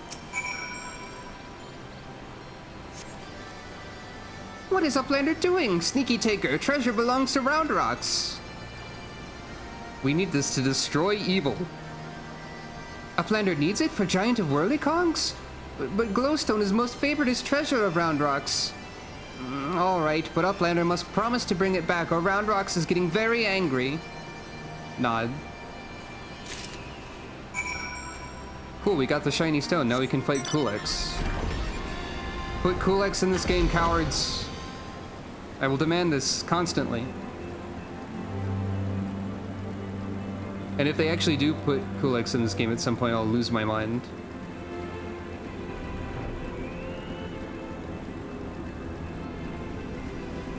Once again, back over here. Hello. Ah, Sucro, no burns, I see. Oh, no reason. Tell me, did the 3G7001B reveal anything? Rock. Thank you, and you have my word that I'll give this back to Round Rocks when I've finished with it. Now let's take a listen to what the Illuminati are really saying.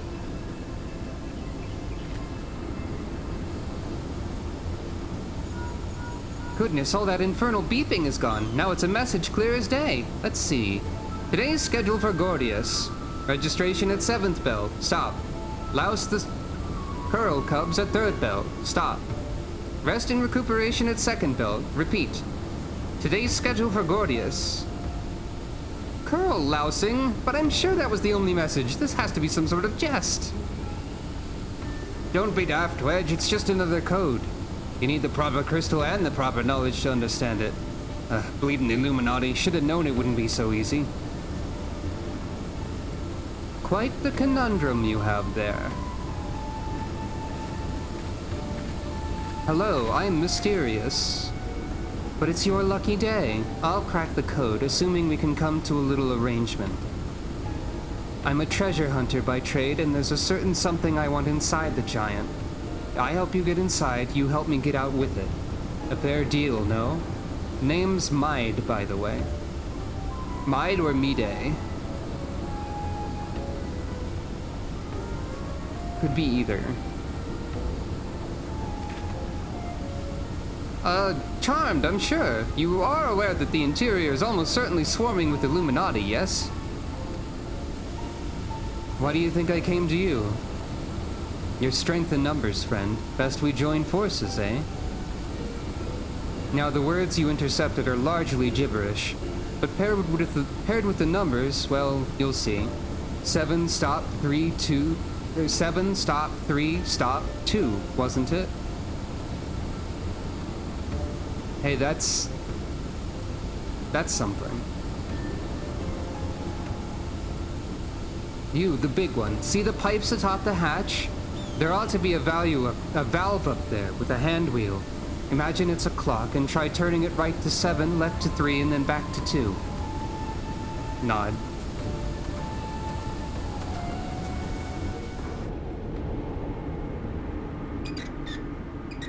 It could be midday. I guess I'll go with that.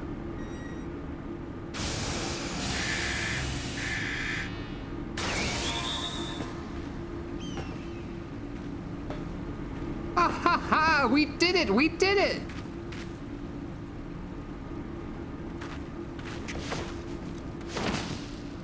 Wedge should have landed on his face there. For no reason. Also, hey, that shirt that Mide is wearing is I think the same model that Sucro is going to eventually use. Or a similar model. Yeah, it's the same one. So the Illuminati have been announcing the way to enter the Colossus all along? Strange. Well done for cracking the code, anyway. I had less success, sadly. I'm afraid Brayflox knows little more than we do about the Illuminati's plan or the Primal. Come, come, things aren't as bad as all that. We found a way inside the machine. We just have to learn about it as we go. It's only a massive mammoth, after all. Stopping it should be as simple as destroying its core. If we send in a suitably intrepid team of surveyors, I don't see why we can't trace the machine's power back to the source via the struts and piping. Nod. Nod. I know just the woman to lead the party. What say you, Sucro? Leave it to me. I'm a cat. And what of me, pray tell?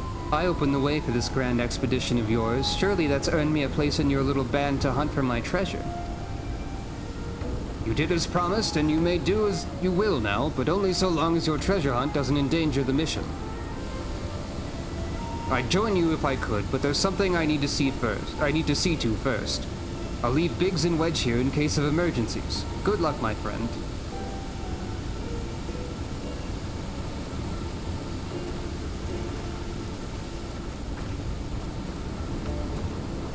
Thumbs up. The Fist of the Father is now accessible. Gordius or Gordius can be accessed via the entrance in the Maker's Court. Well.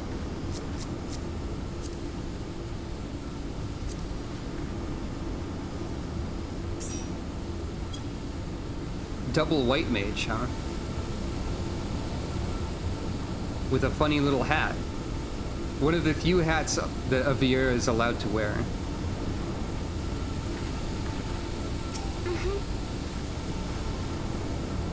That's Ayato's voice? That was way higher pitched than I expected. Anyway, you needn't worry unduly about me. Once I have what I'm searching for, I'll leave. Simple as that. That very specific voice sample seemed different from the other ones I've heard. I'll keep checking Illuminati communications. If there's any change, you'll be the first to know. If there's anything we can do to help, you need but ask.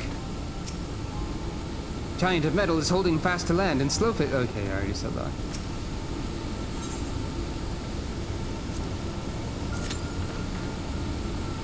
Wonder how much waiting this will involve. None. That's the power of healing.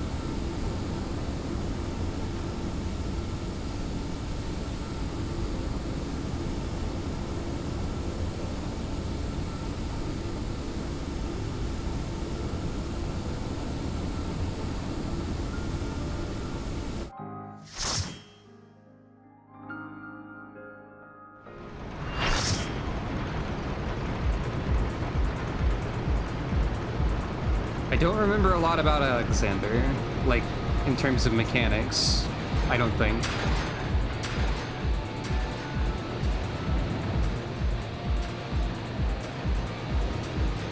It'll probably be fine, though.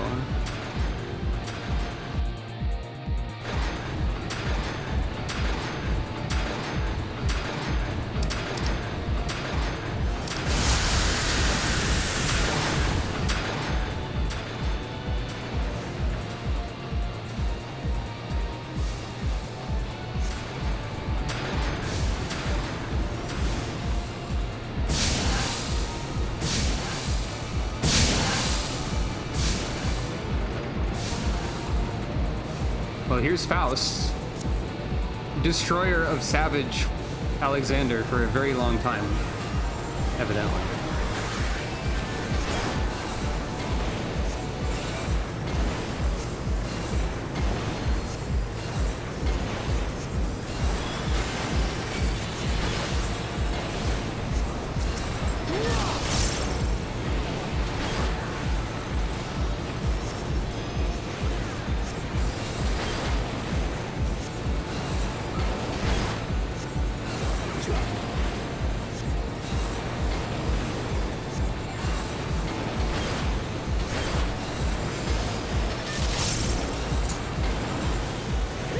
Remembering my white mage tools slowly over time.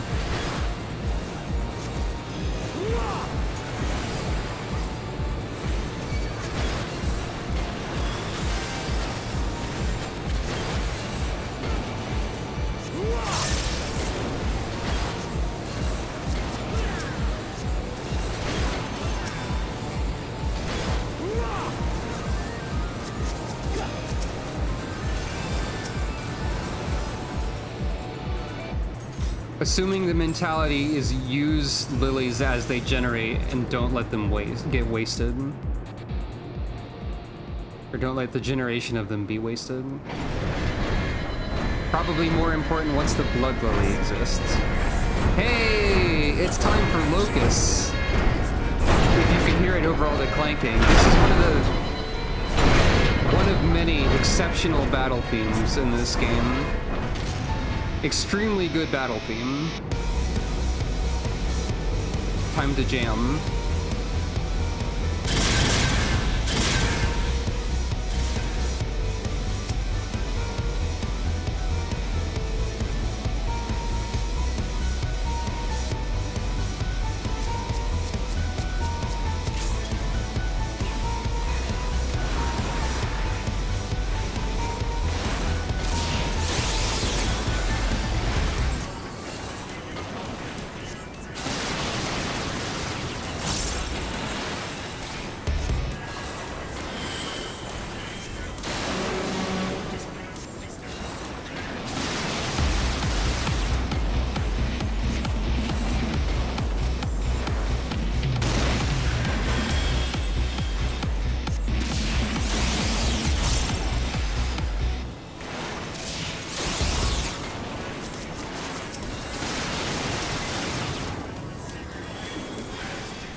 It is a pretty weird way to introduce the song with all the clanking covering it up.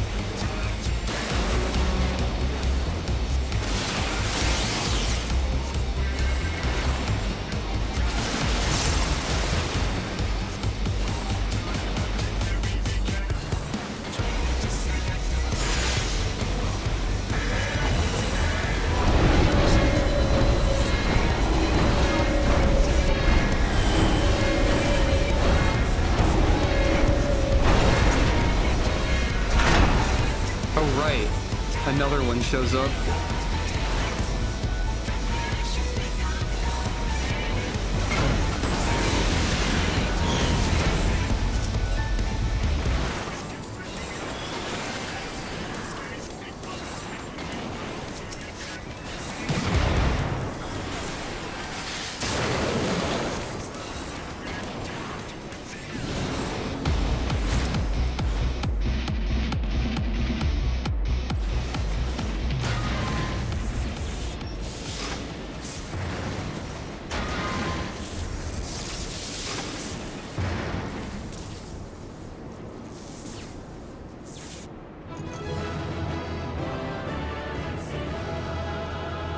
Nod.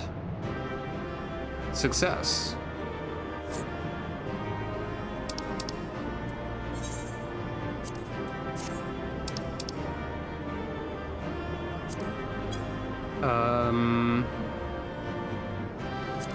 I guess I'll just greed all of these.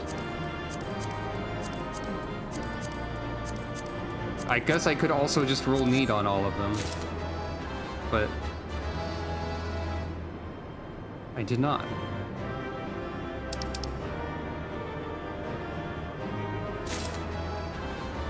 Hooray, I got bolts. I think that's accessory. Oh, there's multiple. Wait, there's a precision bolt and a tarnished bolt.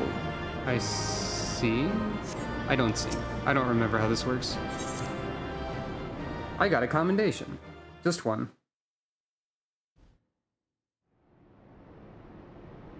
Box.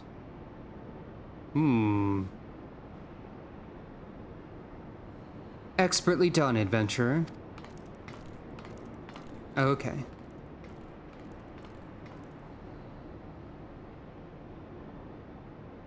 Well, what have we here?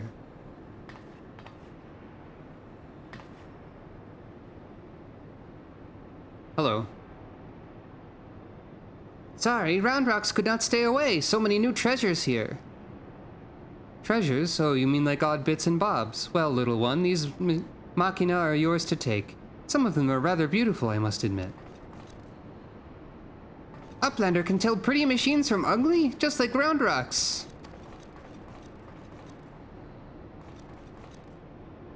No harm in adding one more to our company, is there? I'll keep an eye on her. Nod.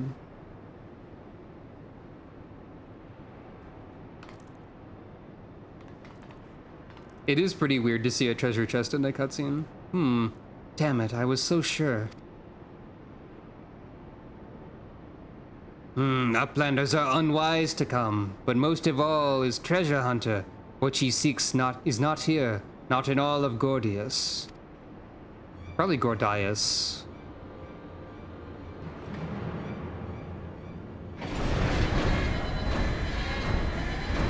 Because it sounds more dramatic that way.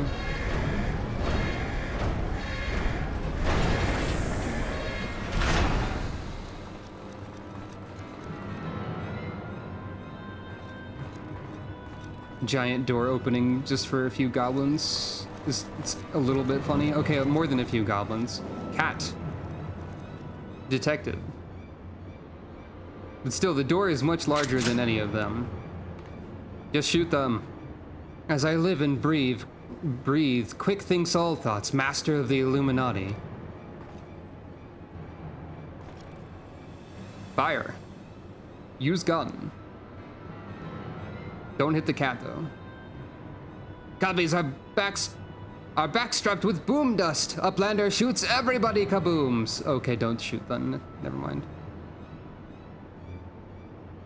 Uplander ear catches tongue flaps of master. Enigma codex for plans making is gone. Illuminati are already undertaking Alexander initiative.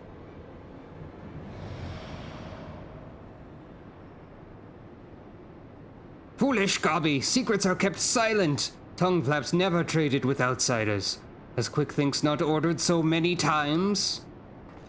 Master, forgive noise-making of Empty Head. Gobby did not think. Please, Gobby will take any punishment, just not worst one.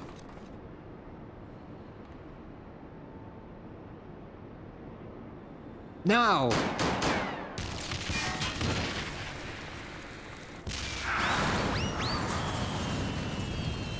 What? Uplander is shooting Gobbies?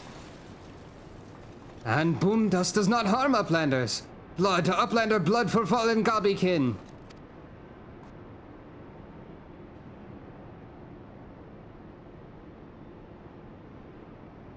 I think now would be a good time to leave. Uplander, what is Enigma Codex? Treasure?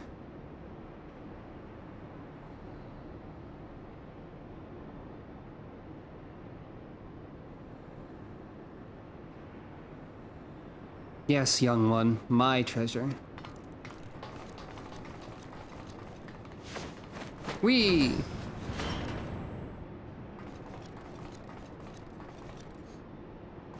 Oh, interesting.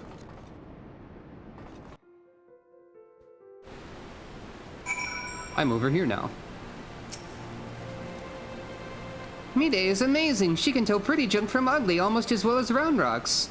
This whirly-cog Round Rocks finds 72 yalms north and west. And this one is 24 yalms south and east of Architecton. Shiny junk and sparkly rocks, bitty bobs and whirly-cogs. Round Rocks has been showing me her treasures, and they're aptly named. Only a fool would call them junk. Just because something has been discarded, it doesn't mean it can't be beautiful. She also said that Quick Thinks has a face like a machina, cold and calculating. I can only assume she means his mask.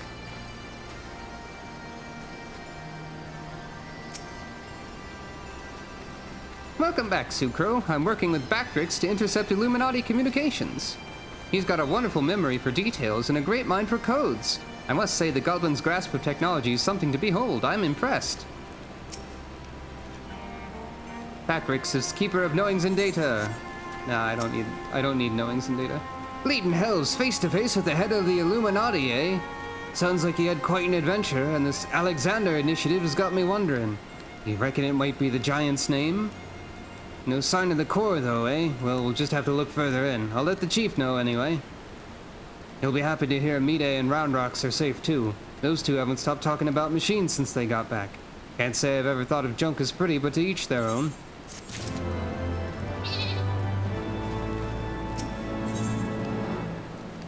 Steel and steam.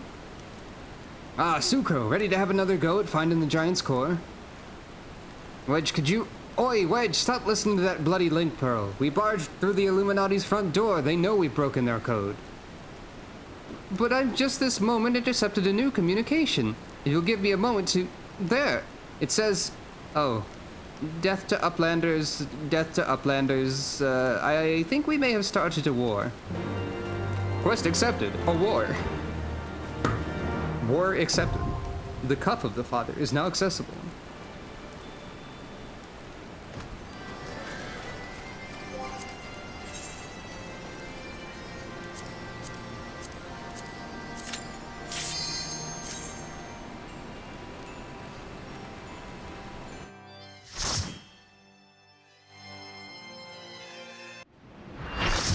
Raids that are in shorter segments like this go by pretty quick.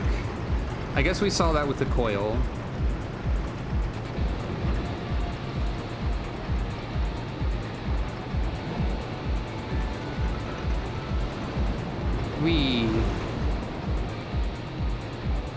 Spinning.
Fighting Polygon team, that's pretty good. I appreciate that.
Goblins and uplanders are even matched very well, ready to make big guns.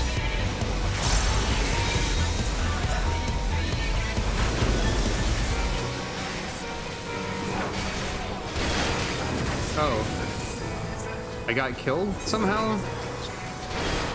Oh, cleaved. I guess the doll's cleaved. Fair enough.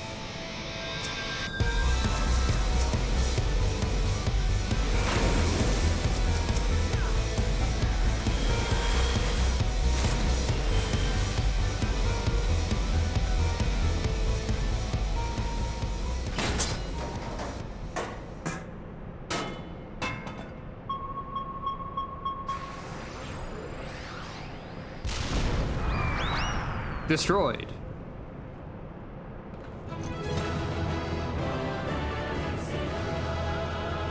Comedy bomb explosion.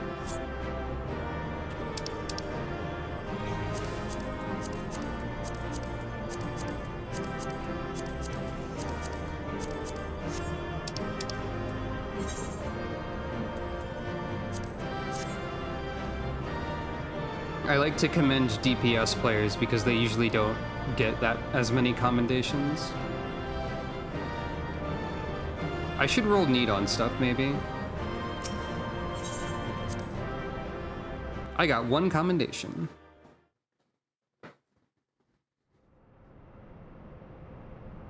Uplander's amazing. Uplander's stronger than 10 gobbies. There were a lot more than 10 there.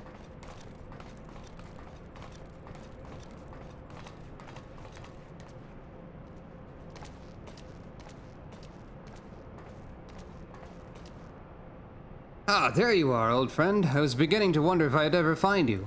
Biggs's account left something to be desired, so I thought it best to see the interior with my own eyes. Nod.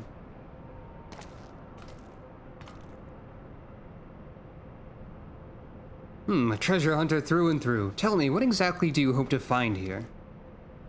Ever heard of the Enigma Codex? It's a book of ideas written some 100 years past. The life's work of one of the greatest technologists ever to draw breath.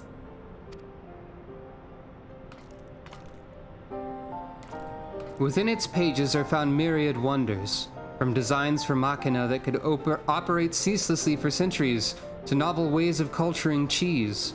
Even a fragment of the book could bring a king's ransom. But most remarkable of all are the plans for a walking citadel. It was to be a beacon of logic and reason for all the world.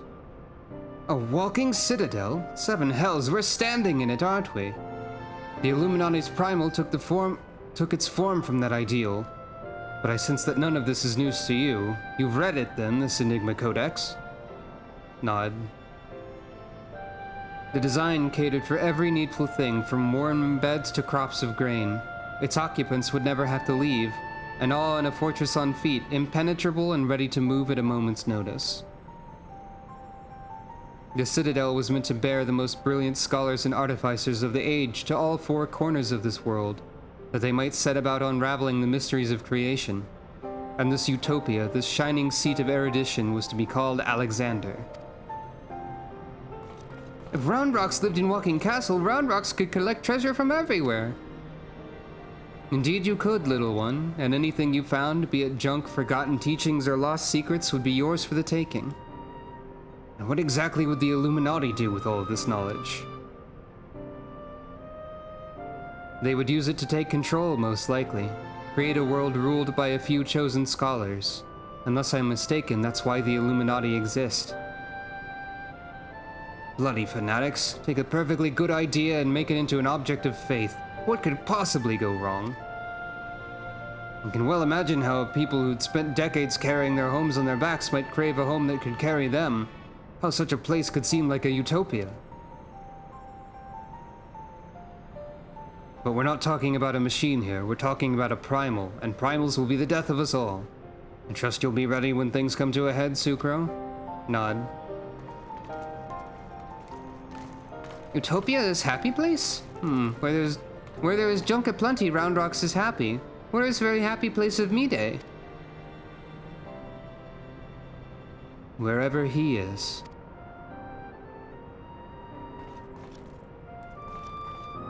Mysterious. Who knows what Mide is up to?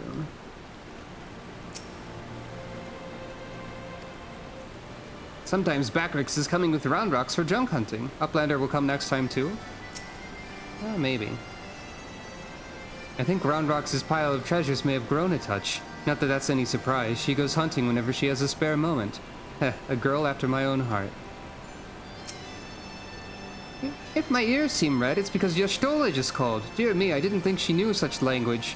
I gather Matoya may not be the easiest of taskmasters. Not that I don't sympathize, of course. I wonder what she'd say if she had to work under the chief. This Enigma Codex sounds amazing. A walking citadel's one thing, but a self-sustaining walking citadel. Genius! That's just a pity the Illuminati had to go and make a bleeding primal out of it. From what I understand, this Alexander was active for no more than a few seconds. That's seconds, and it nigh drained the hinterlands of ether. Imagine what it'd do if it wandered the whole bleeding world. I don't think Round Rocks realizes how much danger we're in here. Too busy hunting for new treasures. Probably for the best, though, eh?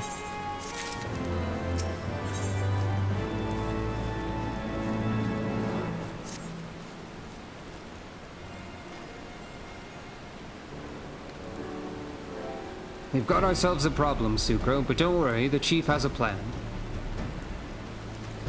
Speaking of whom, Chief, over here!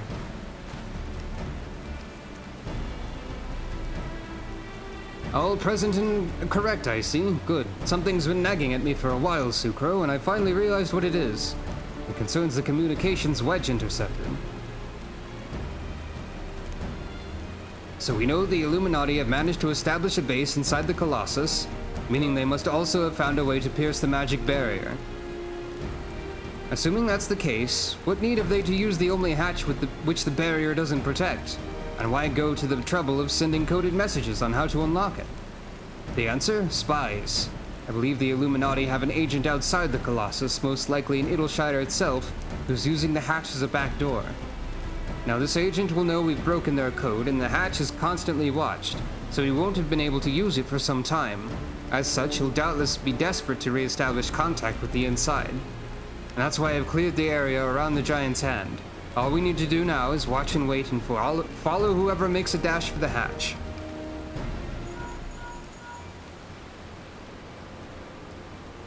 Chief, Link Pro call from Red Bricks. He says Brayflox went inside. But she can't be. No, it must be an impersonator. Chief, whomever you met earlier was a spy. Quick, you've got to get after her. Nod. Nod. Various nods. Brayflox. Oh no. The arm of the Father is now accessible.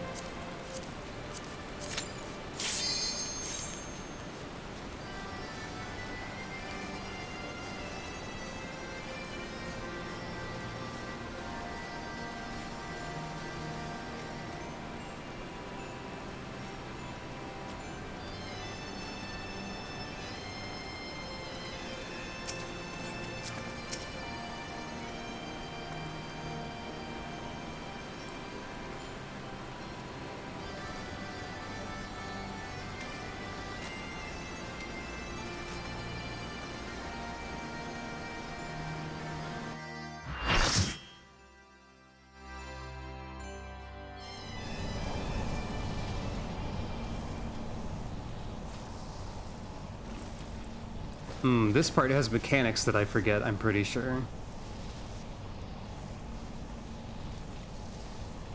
Probably.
Oh, it's living liquid.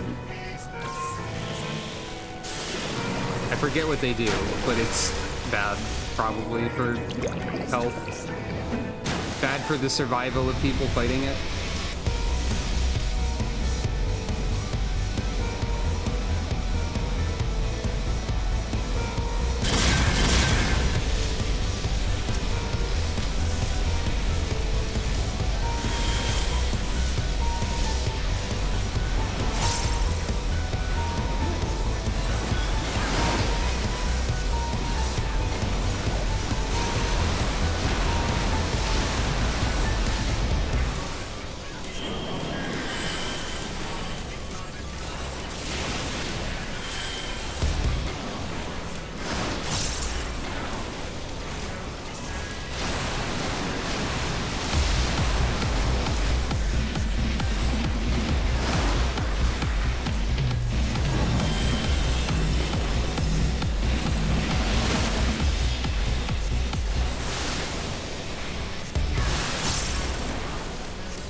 That wasn't too bad.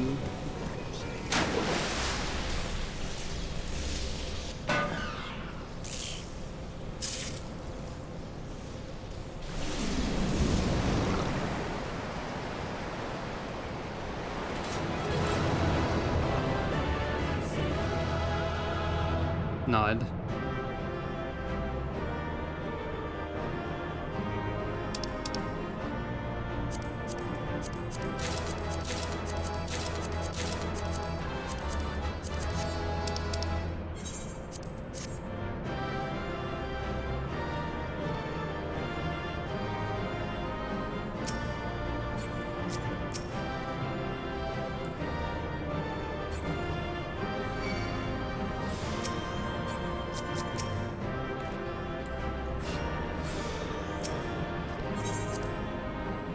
Two commendations that time.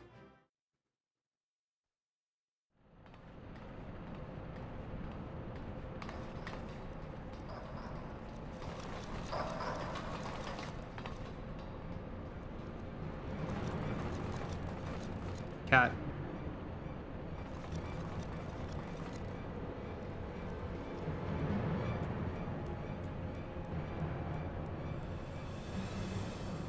Gubby found it? Good. Knowings of missing piece are with Illuminati.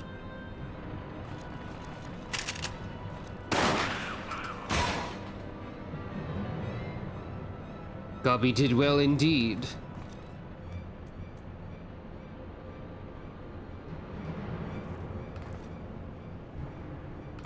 This is how you treat those who please you? Now is realm in chaos, broken. A machine with too many parts. But Illuminati plan needs one thing, missing piece to bring world order, give world harmony, make world perfect. And what are those who don't fit your vision of perfection? How many must die to pay for your utopia? Don't you see? You summon a goddamn primal. It will devour the ether of every land you visit until Heidelin and everything on it is dead.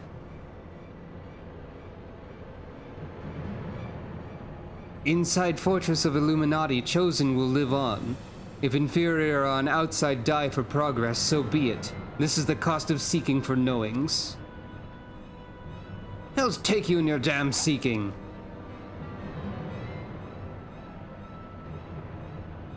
Wise uplanders find happiness in Illuminati rule. Unwise uplanders, Utopia does not need.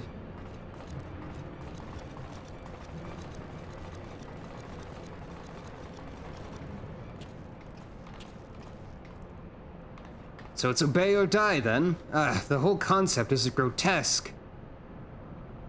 No, Sid. Like the rest of the ideas set out in the Enigma Codex, Alexander is wonderful in itself. Perfect, even. But in the rush to realize its ideals, even the best of us can be led astray. Oh, so once upon a time these Illuminati were starry-eyed philanthropists, is that it? And it was only after they got their hands on your perfect bloody codex that they turned into vicious killers? Tell me, was there any passage in particular that convinced them to abandon their last shred of empathy?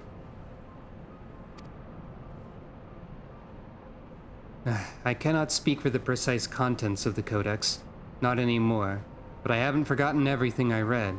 I think I can stop the core if you can get me close enough. You think you can, or you know you can?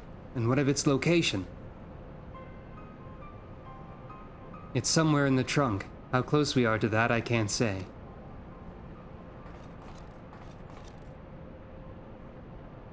Round rocks can say. 2 paces of round rocks are 1 yalm. So by count of round rocks, chest of whirlycog giant is only a little further. Ah, clever girl. You've been measuring how far we've come from the start.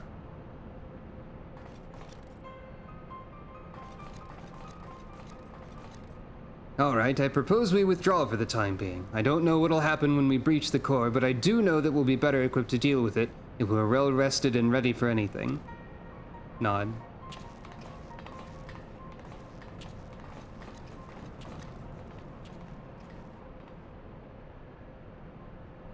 All should be well enough.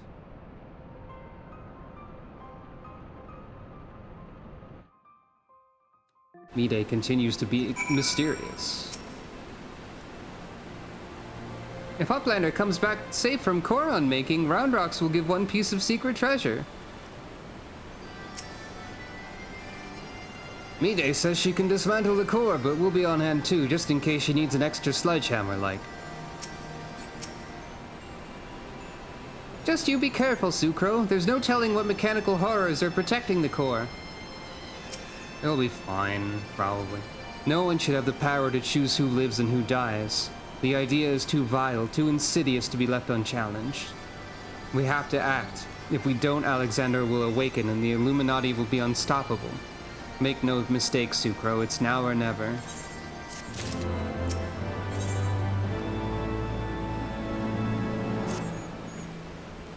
I think I have the knowledge required to shut down the Giant's core, but if I'm to reach it, I'll need you to lend me your strength.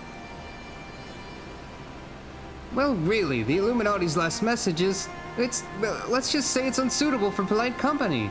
I should be much obliged if you teach those privy-mouthed savages some manners, Sucro. Okay, Wedge, I guess. The Burden of the Father. Now accessible.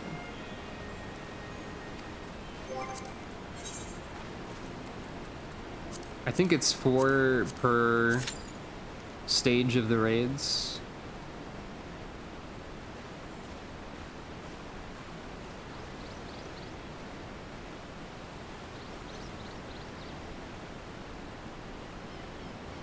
Yeah.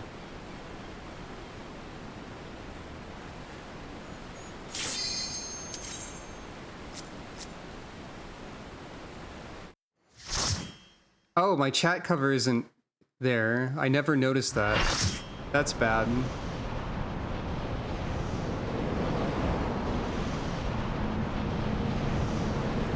Now I'll get destroyed. It's probably fine, but I'll still probably get destroyed, I don't know.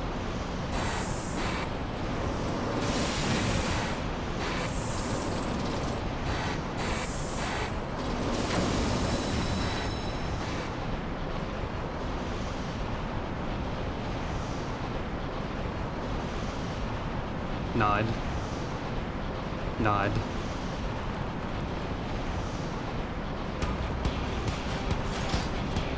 Right, there's a second boss theme.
loud explosion.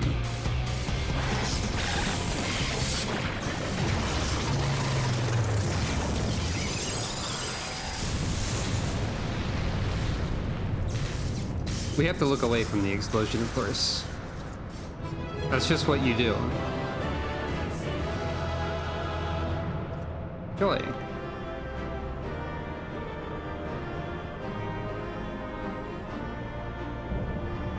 Gordias complete.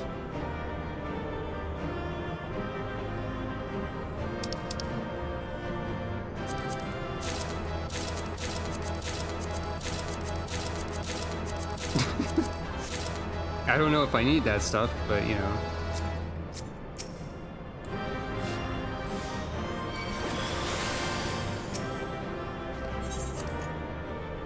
One commendation. I guess the tanks probably get a lot of them. That is true. That did happen.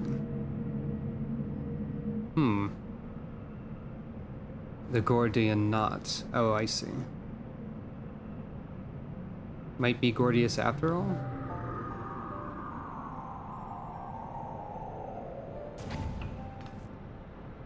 We're here, and none the worse for wear, so if you need another pair of hands, just say the word.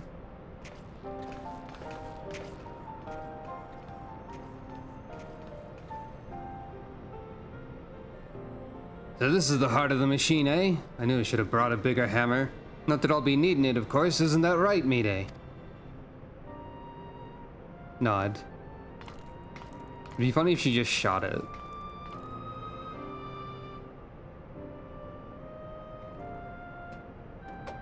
Nope. Gonna climb on top of it and poke a bunch of buttons. Oh. Combat roll.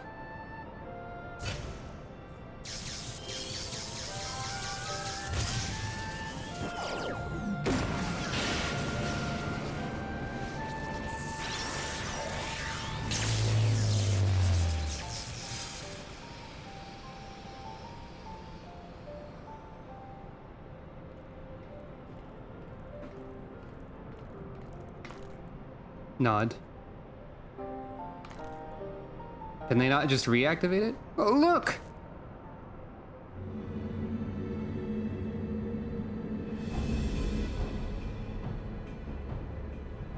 Greater are knowings in brain cases of unwise than Quick Thinks believed.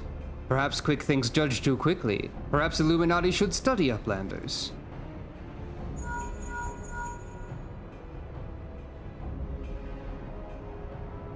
It is before eyes of Gabi? Good, do not fail. Illuminati have no use for failing Gabis.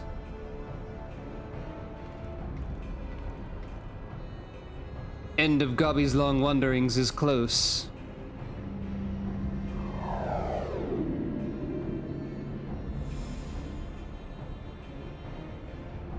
Okay.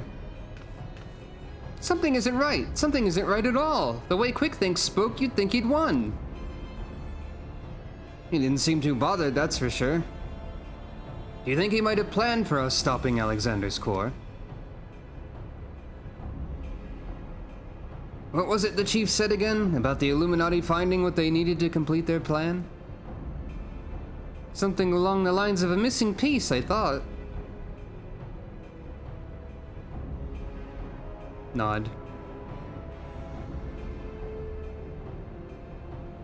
And what if Quick Thinks is honor guard? The two dolts who were ever at his side, why aren't they here?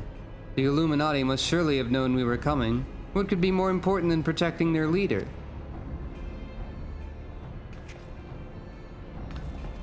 You don't think he sent them to Ilshire, do you? While our backs were turned, like? That wouldn't be... Come on!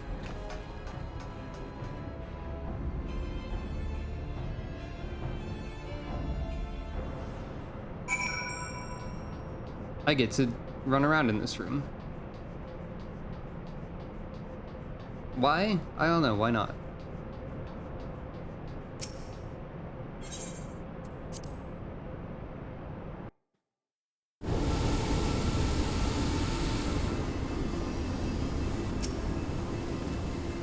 Quick Thinks would not give up so easily. We've got to get back to Idleshire. What do we do? What happened? Did the lookout see anything?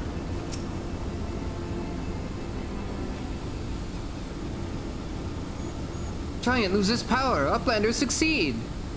Never mind that, man. Did the Illuminati come? Is Idleshire safe? What does Uplander know? Yes, many Illuminati come to take stuffs of Gobbyflock. Great was chaos. But suddenly Illuminati go and take only junk not worth jingly shine.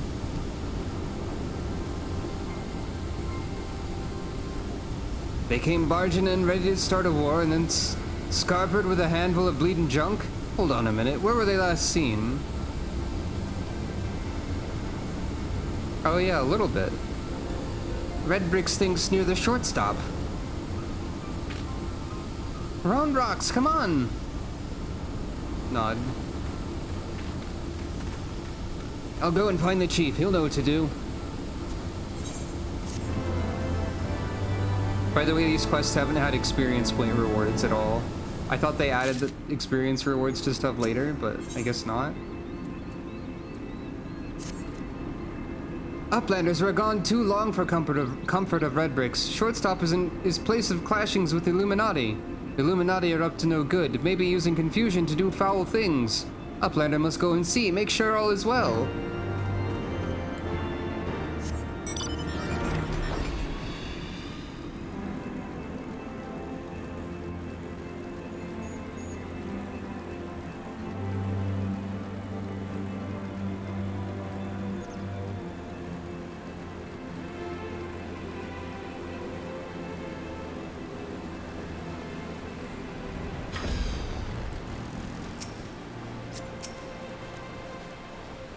Treasures of Round Rocks are... Oh no, all of them.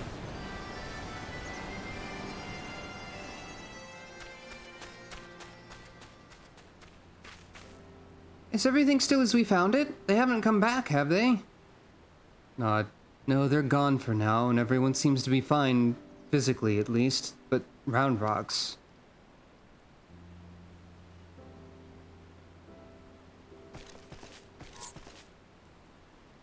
Gone, all gone. Poor thing, the Illuminati took everything.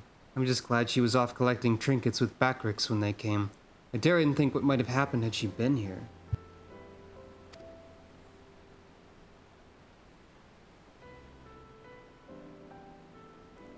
Come, come, little one, dry your tears.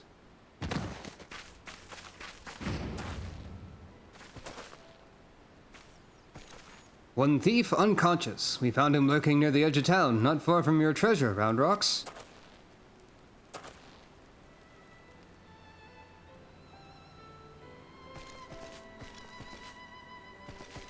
Uplander brings treasures home. Thanks to Uplander. Many, many thanks. It was old Biggs, little one. He had a feeling a few soldiers might be lurking around. It does look kind of comfy. Waiting to ambush us, and this is what we stumbled onto when we went to look. Why did the Illuminati take Round Rocks' collection in the first place? Surely that can't have been their goal. I wouldn't be so sure. Were I to guess, I'd say that the Illuminati believed something they wanted was hidden amongst Round Rock's pile of trinkets. Rather than waste time sorting through them, they decided to take the lot. But when they subsequently realized they didn't have what they were looking for, they crept back into town to wait for a chance to seize whatever it was they actually wanted. What if bad gobbies want most favored as treasure of Round Rocks, one that's safe with Uplanders? You mean the glowstone Sucro borrowed? But of course, it's been sitting in the decoding machine all along. Yes, Round Rocks would be sad without pretty glowstone.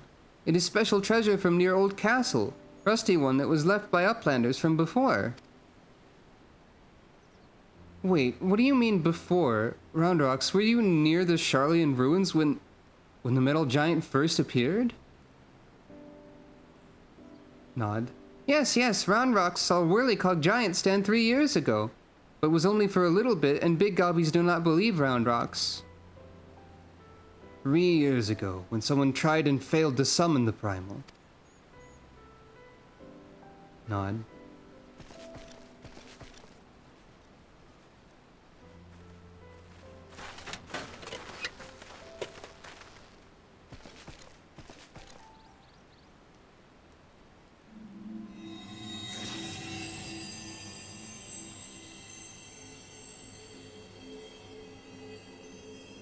A fragment of the Codex! Of all the places in the realm. Only a fragment of the original? So that crystal must be the Illuminati's missing piece.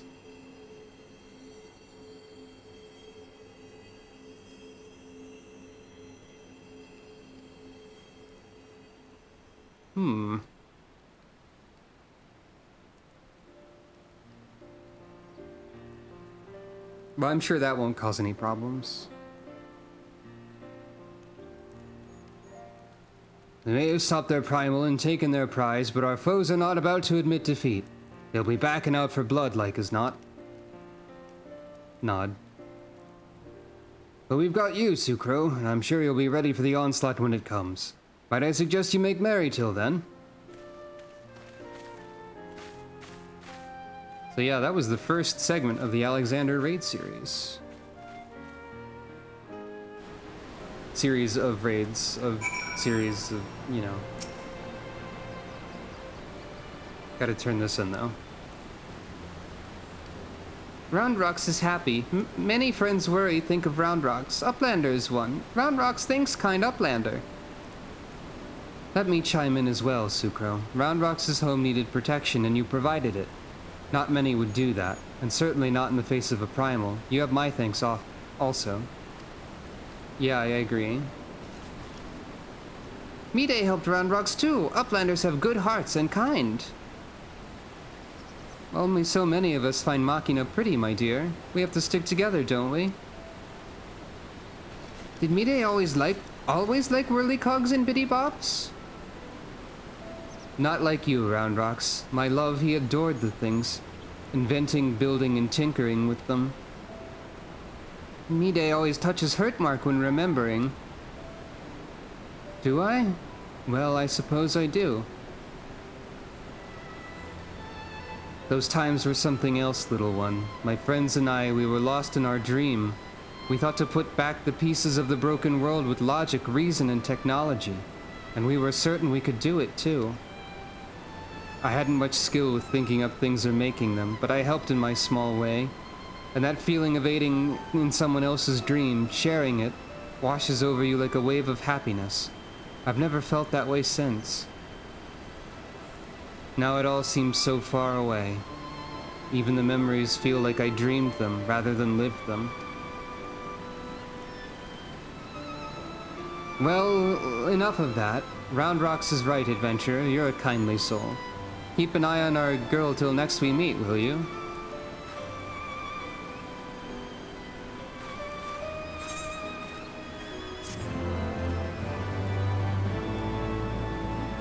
Okay. Awake the metal. That was in the song lyrics. Illuminati Quencher. And then, anyway, I think that will be enough for right now. We did the rest of the Warring Triad. We did the first set of Alexander stuff. I can't really continue today, so... Moonward, top of healing. Okay. I think that'll be enough for now. So thank you all for watching. On Friday, we will continue Alexander. And possibly the main story, I guess? Depending on how quickly that goes.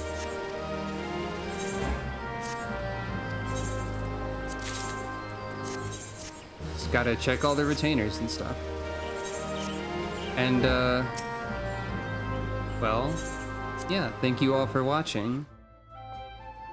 I hope that you have a good night. And, yeah. I missed again.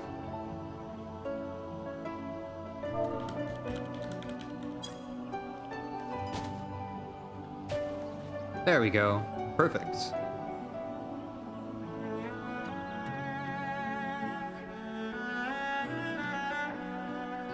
Feel free to support at the links on the screen and below the stream, but don't think that you have to, because your viewership and whatnot is support enough. So, until Friday,